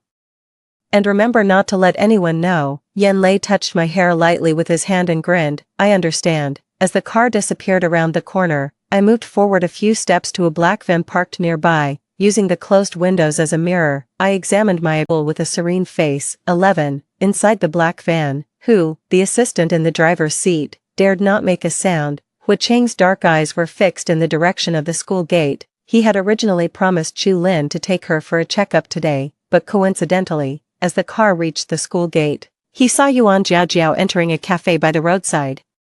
She had been there for half an hour since her appearance. The tinted car windows shielded the inside from view, but from inside, the actions and expressions of those outside were clear. His girlfriend secretly meeting with a brother. Hu Cheng scoffed coldly, feeling the irony. He had been feeling guilty, avoiding getting too close to Chu Lin. It turned out Yuan Jiaojiao had gotten close with Yan Lei first. No wonder she was less clingy than before, dismissive in her messages, and unresponsive to calls. This was for the better. He didn't need to feel guilty anymore. Hu Cheng's lips twitched. He took a deep breath, trying to suppress the unease in his heart, but it was to no avail. Just then, Chu Lin slowly emerged from the school gate. She was dressed beautifully in a mint green dress, revealing her slender legs. Her pretty face lit up brightly at the sight of him. The bright sunlight added a touch of wildness to her. Hu Cheng watched the girl not far away, narrowing his eyes. Before coming, he had asked his assistant to drive the company car to avoid being recognized. Thinking of the intimate behavior between Yuan Jiaojiao and Yan Lei earlier, he suddenly didn't want to hide anymore. Let everyone see. Hu Cheng pushed open the car door and stepped out. 12. That evening,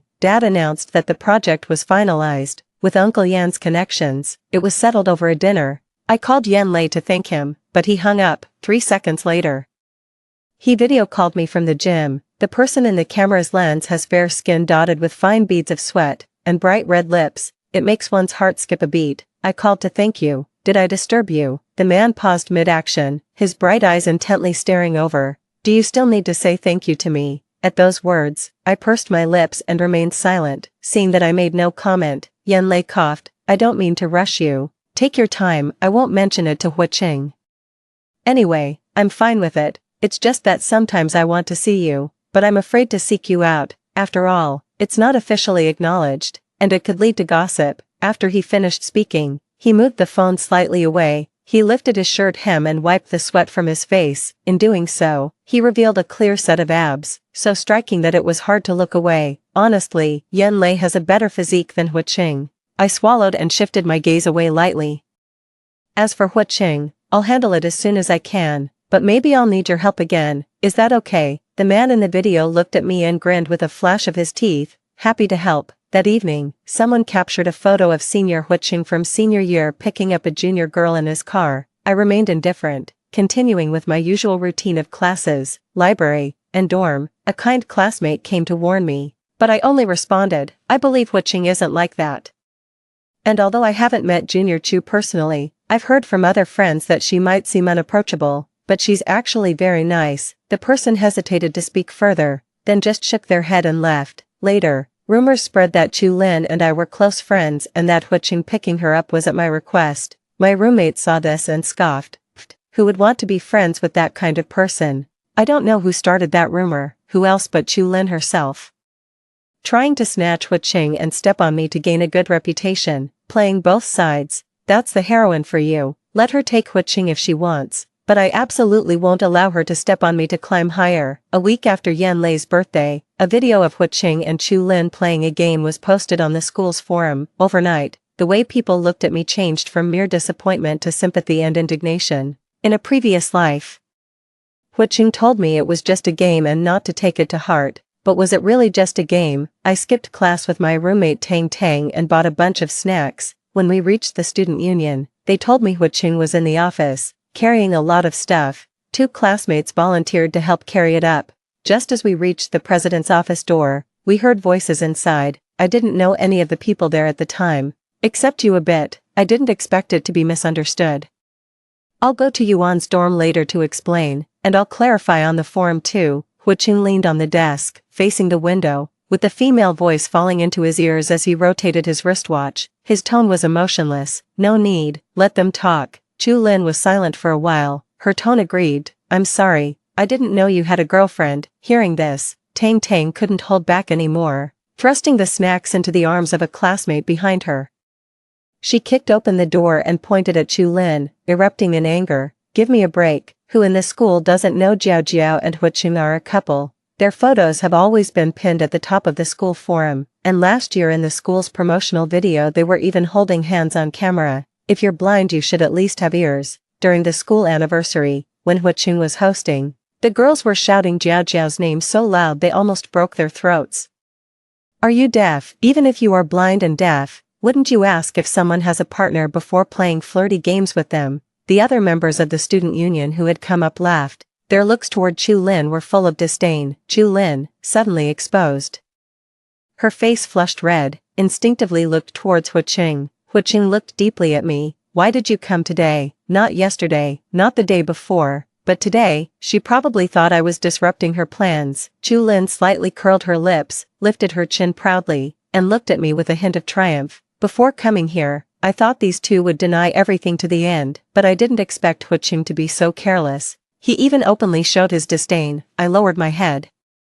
Feeling a bit amused, my shoulders shook slightly, and it took me a moment to suppress my laughter before I looked up again. Can't I come? My voice was calm, but there was a choke in my tone. To others, it must have seemed like the ultimate grievance. Why is Senior Huiqing like this? I heard he and Jiao Jiao are even planning to get engaged. That's so blatant, totally irresponsible. Although I look somewhat delicate, I am strong-willed and never show weakness in front of others. Even Huiqing was taken aback for a moment. He had never seen me like this before. He gradually frowned, seemingly unsure how to handle the situation. In truth, I didn't want to hear his explanations. I just wanted to get this drama over with. My tears were almost ready to fall. I'm leaving. I bit my lip, giving Huiqing a mournful look. The tears I had prepared started to fall in front of everyone. Then, taking Tang Tang by the hand, I turned to leave, but I was stopped by a student council member. Senior Yuan, don't go. The one who should leave isn't you. Yeah, some people are too much. They need to figure out their place. Don't get too arrogant with a 2+1 attitude. Just stop being disgusting. The murmurs grew louder. Chu Lin's chest heaved with anger as she stood up, fists clenched. Yuan Jiao Jiao, stop playing the victim. Was it you who posted that video on the forum last time? You even went to the hospital to mock my disability, and now you're here staging this drama for whom? I couldn't help but smile internally. That was the right approach. These were the lines from my past life. Back then, I stormed in here alone, wanting to confront Chu Lin about whether she was the one who leaked that night's video, only to see her crying in Huiqing's arms. Furious, I lost my temper again, seen by people from the student council who came to deliver something. Chu Lin played the innocent victim and started crying about leaving, which led others to accuse me of throwing a tantrum at the student council, ruining my reputation at school from then on. This time, I just went downstairs first, brought some snacks for the students in a meeting, and when they cautiously asked me if I had seen the forum, I confidently and openly expressed my trust in Huiqing and Chu Lin. It was somewhat similar to what Chu Lin said in my previous life. I believe Senior Yuan didn't mean to do it. She just loves Senior Huiqing too much and can't control her temper. Right, Chu Lin, have you gone mad? Who would post such an embarrassing video online for others to see? Why are you snapping like a dog? As I walked downstairs with Tang Tang, I could hear Chu Lin's tearful sobs behind me. Why are you all treating me this way? I clearly haven't done anything wrong. My roommate was so angry she gritted her teeth. I really want to slap this idiot. I patted her on the shoulder, telling her to relax. Stepping out of the main building, a gentle breeze and the bright sunlight made me look up at the blue sky and smile contentedly. My roommate puzzled. How can you still smile after all this? Because I won. From the visit to the hospital, I had deliberately provoked Chu Lin to make her angry. As the art of war states, agitate them and tire them. If your opponent makes you angry, you're likely to lose. In my previous life, Chu Lin agitated me first, causing me to lose my composure and rhythm, and I kept losing to her. This life, I started by agitating her first. I won the first round, and now, by agitating her again, I've won another round. I won, I will keep on winning. Suddenly, a wave of panic surged in Huiqing's heart as he stood up straight in the office. Just as he was about to follow someone out the door, Chu Lin grabbed his arm. Senior, could you please speak for me? I didn't do it. Huiqing lowered his head to look at Chu Lin, who was crying pitifully, and suddenly felt a sharp pain in his stomach. Huiqing was hospitalized. His classmates from the student council sent him there. Acute gastritis. He posted a message on his social circle. Soon, all his close friends rushed over. When everyone arrived, they found only Hui Qing and Chu Lin in the hospital room. They all laughed. They were about to tease them, but Hui Qing glanced behind them. A trace of disappointment flickered in his eyes. Is it just you guys? Everyone was startled. Within their circle, they were the closest. If anyone else was to be mentioned, it would only be Yuan Jiaojiao and Yan Lei. With Chu Lin there, it wouldn't be appropriate for Yuan Jiaojiao to come. Someone guessed he was asking about Yan Lei. Yan Lei has been busy lately. Whenever we call him out, he always says he's busy. Busy, of course, he's busy. Busy dating. Such a couple. Hui Qing's expression grew colder and colder, seeing that the atmosphere had turned tense. Everyone dared not speak further. Only Chu Lin, a bit bolder, poured a glass of water for Hui Qing. Hui Qing took it, then coldly pointed at one of the guys. Call Yan Lei. That guy did as told and put Yan Lei on speakerphone. As soon as the call connected, heavy breathing sounds that could lead to wild guesses were heard. Bang! Hui Qing slammed the glass down onto the floor. Ah! Splashes of water and shards of glass scattered everywhere. Chu Lin screamed in fright. Everyone was silent. Not knowing why Hui Qing was so angry, and too scared to speak, the breathing from the phone continued. Hui Qing shouted into the phone, Yan Lei, what are you doing? Who's with you? The sound of a treadmill stopped, and from the phone, Yan Lei's chuckling voice emerged. Hui Qing, why the rush? Just running. Who did you think was with me? At this hour, that lady who let out a cry. Who is she? His tone was lazy, but each word struck deep into Hui Qing's heart. And those who were initially clueless began to grasp something. Did Hui Qing think Yan Lei was up to something? But even if he was, what did it have to do with him? Why was he so anxious? The next day, the story Chu Lin has no shame, a real vixen, exploded across the social networks. Everyone knew that Chu Lin shamelessly interfered with Yuan Jiaojiao and Hui Qing's relationship. Hui Qing was not much better, openly displaying affection with his mistress in the student council. Chu Lin and Hui Qing's reputations were completely ruined at the school. Meanwhile, Yuan Jiaojiao seemed to have given up. Previously, she kept her distance from other men because of Hui Qing. But now she was frequently seen with Yan Lei, the heartthrob from the neighboring university. Those in the circle sensed the real story. Hui Qing was angry because he knew Yan Lei and Yuan Jiaojiao had gotten together, but he had found someone else too. Hui Qing had someone call Yuan Jiaojiao. Reluctantly, the person dialed her number. Compelled by Hui Qing's chilling demeanor, the call connected slowly. What is it? A man's voice came through. The temperature in the room seemed to drop below zero. They knew that voice all too well. Hui Qing forced a smile, flames nearly shooting from his eyes. Yan Lei, why do you have Yuan Jiaojiao's phone? A laugh came from the other end of the line. Hui Qing, not only is the phone with me, but she is here with me too. Hui Qing's veins throbbed at his temples. He snatched the phone and smashed it violently against the wall. Yan Lei would visit me every now and then. He's a student from the university next door and comes to our school to play basketball. You're 20 minutes later than yesterday. Yan Lei, dressed in a loose blue basketball jersey, ran over to me. Lately, I don't know what's gotten into him. He often stops halfway through the game to have me bring him water. Even though there's bottled water available at the basketball court, he refuses to drink it, insisting instead that I make him herbal tea, claiming it's for health reasons. I handed him the kettle with a faint smile, explaining, the water dispenser was broken, so I borrowed some hot water from the dorm supervisor. He huffed, picked up a bottle of mineral water from the ground, opened it, and handed it to me before taking the kettle from me, pouring half a cup, and mixing it with half a cup of mineral water before gulping it down. Sweat soaked through the back of his jersey, and with each breath he took, the logo on the front of his team uniform rose and fell. The setting sun sharply and deeply cut the contours of his profile. There were many tall guys with broad shoulders and narrow hips on the court, but Yan Lei stood out the most. It made my throat itch just looking at him, and I casually turned my gaze away. The next second, my head was turned back. Miss Yuan, what strange thing are you looking at? Is it more interesting than me? When Yan Lei lowered his head, his eyelids drooped, giving off a despondent and pitiful vibe, much like the Labrador on my roommate's wallpaper. I couldn't help myself and touched his fluffy, curly hair. Yan Lei's face immediately turned red, and he growled quietly, what are you doing? You can't just touch a man's hair like that. Oh, but I already did. I pursed my lips and smiled at him. Sorry, I'll do it again next time. Forget it, but don't make it a habit. He took a big gulp, one hand holding my thermos, the other pulling on my arm. I'm so hungry. Treat me to a meal. I really should treat him, considering I owe him a big favor. I smiled and was about to get up when a basketball came flying straight at me.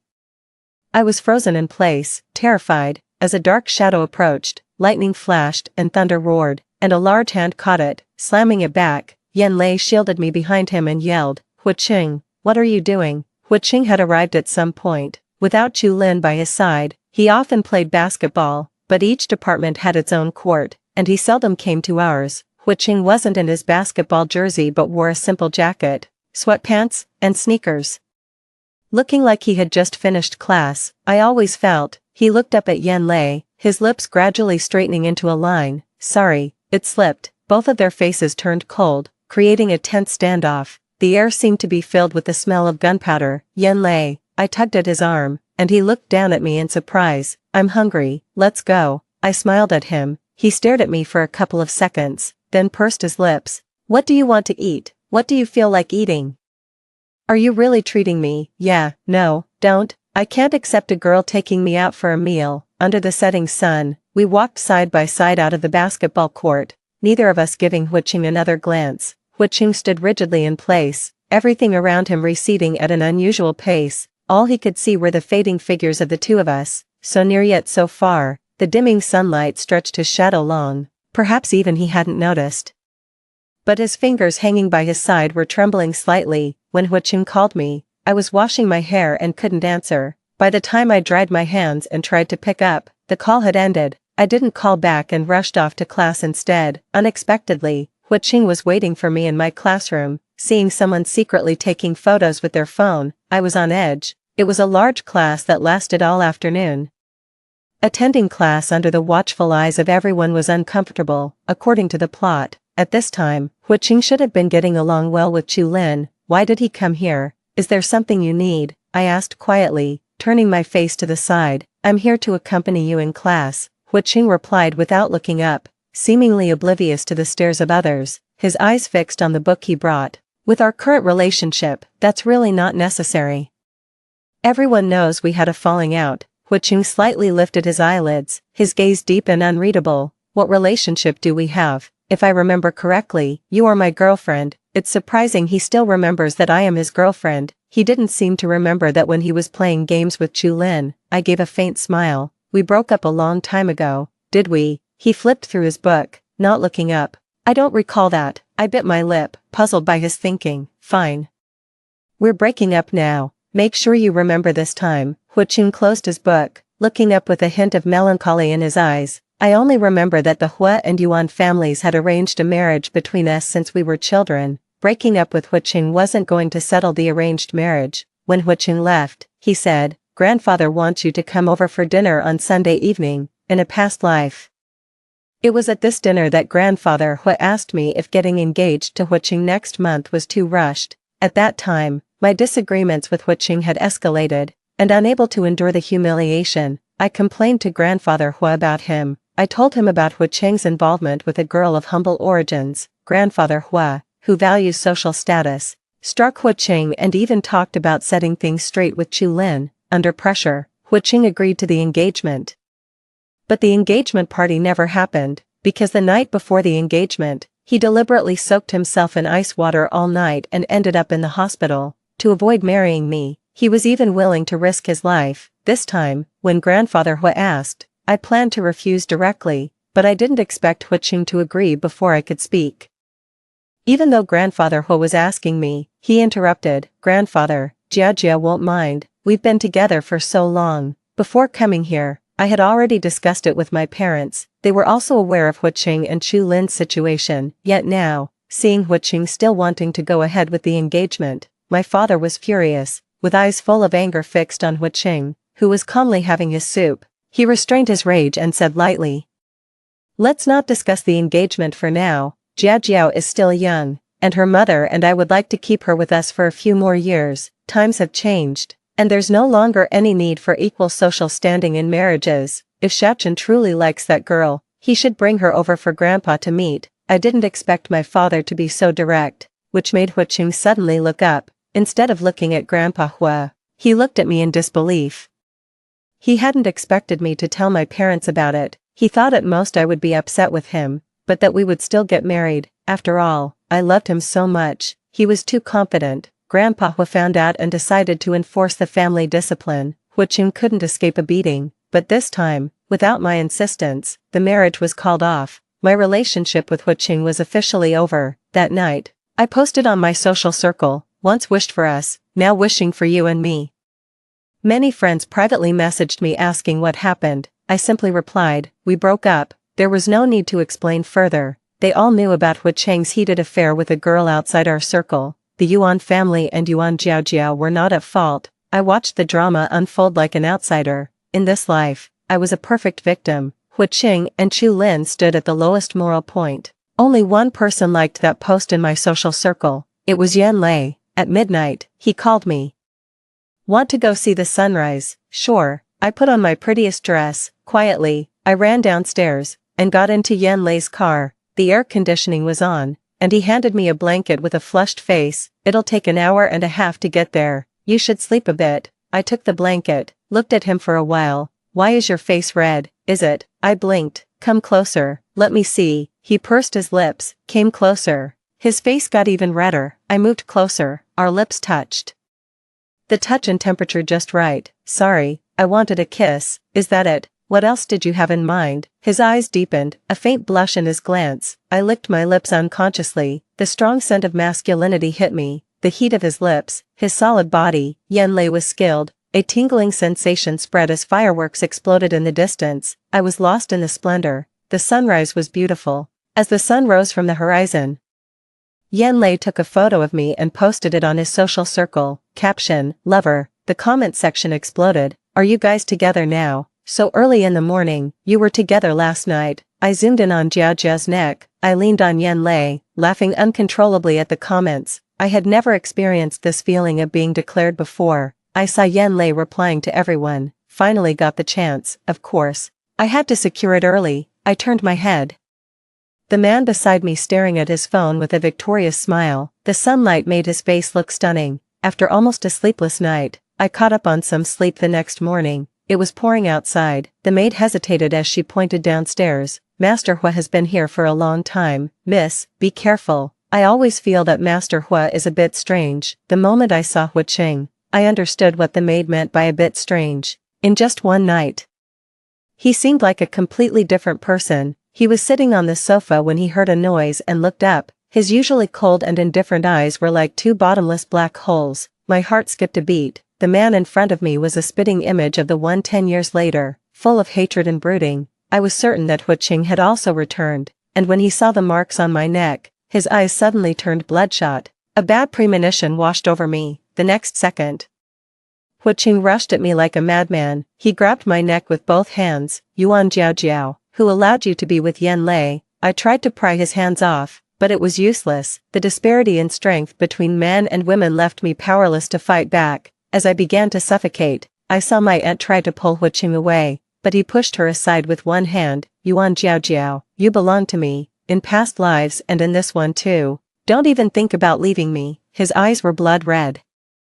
And he was clearly not in his right mind. The air in my lungs was slowly escaping. I felt like I was going to die. Is this my fate? Even reborn as a supporting character, I'm doomed to die at the hands of the protagonist. My vision started to blur, and my consciousness began to fade. Suddenly, a figure appeared and pulled Huiqing away. The pressure on my neck was gone, and I collapsed to the ground, gasping for air. Yan Lei pinned Huiqing to the ground. Cough, cough, cough. Don't hit him. Just call the police. Huiqing was taken away directly. The house was equipped with cameras, and his actions were caught, constituting intentional harm. Because the injuries were not severe, he was sentenced to only a year and a half, but that was enough for me. Huiqing was indeed exceptional, but the Hua family has other grandsons. The Hua family wouldn't want an heir with a criminal record. He was now out of the running for the inheritance, after Huiqing was incarcerated. I kept tabs on Chu Lin, finding her close with another wealthy young man in the circle, though he wasn't as blindly romantic as Huiqing. Perhaps it was because of Huiqing's precedent. Initially, the man had genuine feelings for her, but he didn't let it affect his decisions regarding arranged marriages and education. Chu Lin followed him for a while but was eventually dumped, unsatisfied. She went to his family's home and was humiliated. On the way back, she was in a car accident. She ended up with the same fate she had before. she clearly had other paths to take, to leave and start anew. Unfortunately, she hadn't been reborn and didn't know that this world was just a tragic novel, or perhaps, the current developments are just a new novel. But what does it matter? What's real and what's not? Who can truly say? Yen Lei's social media updates weren't hidden from elders. Uncle Yen saw them. And so did my parents, a week later. The Yan and Yuan family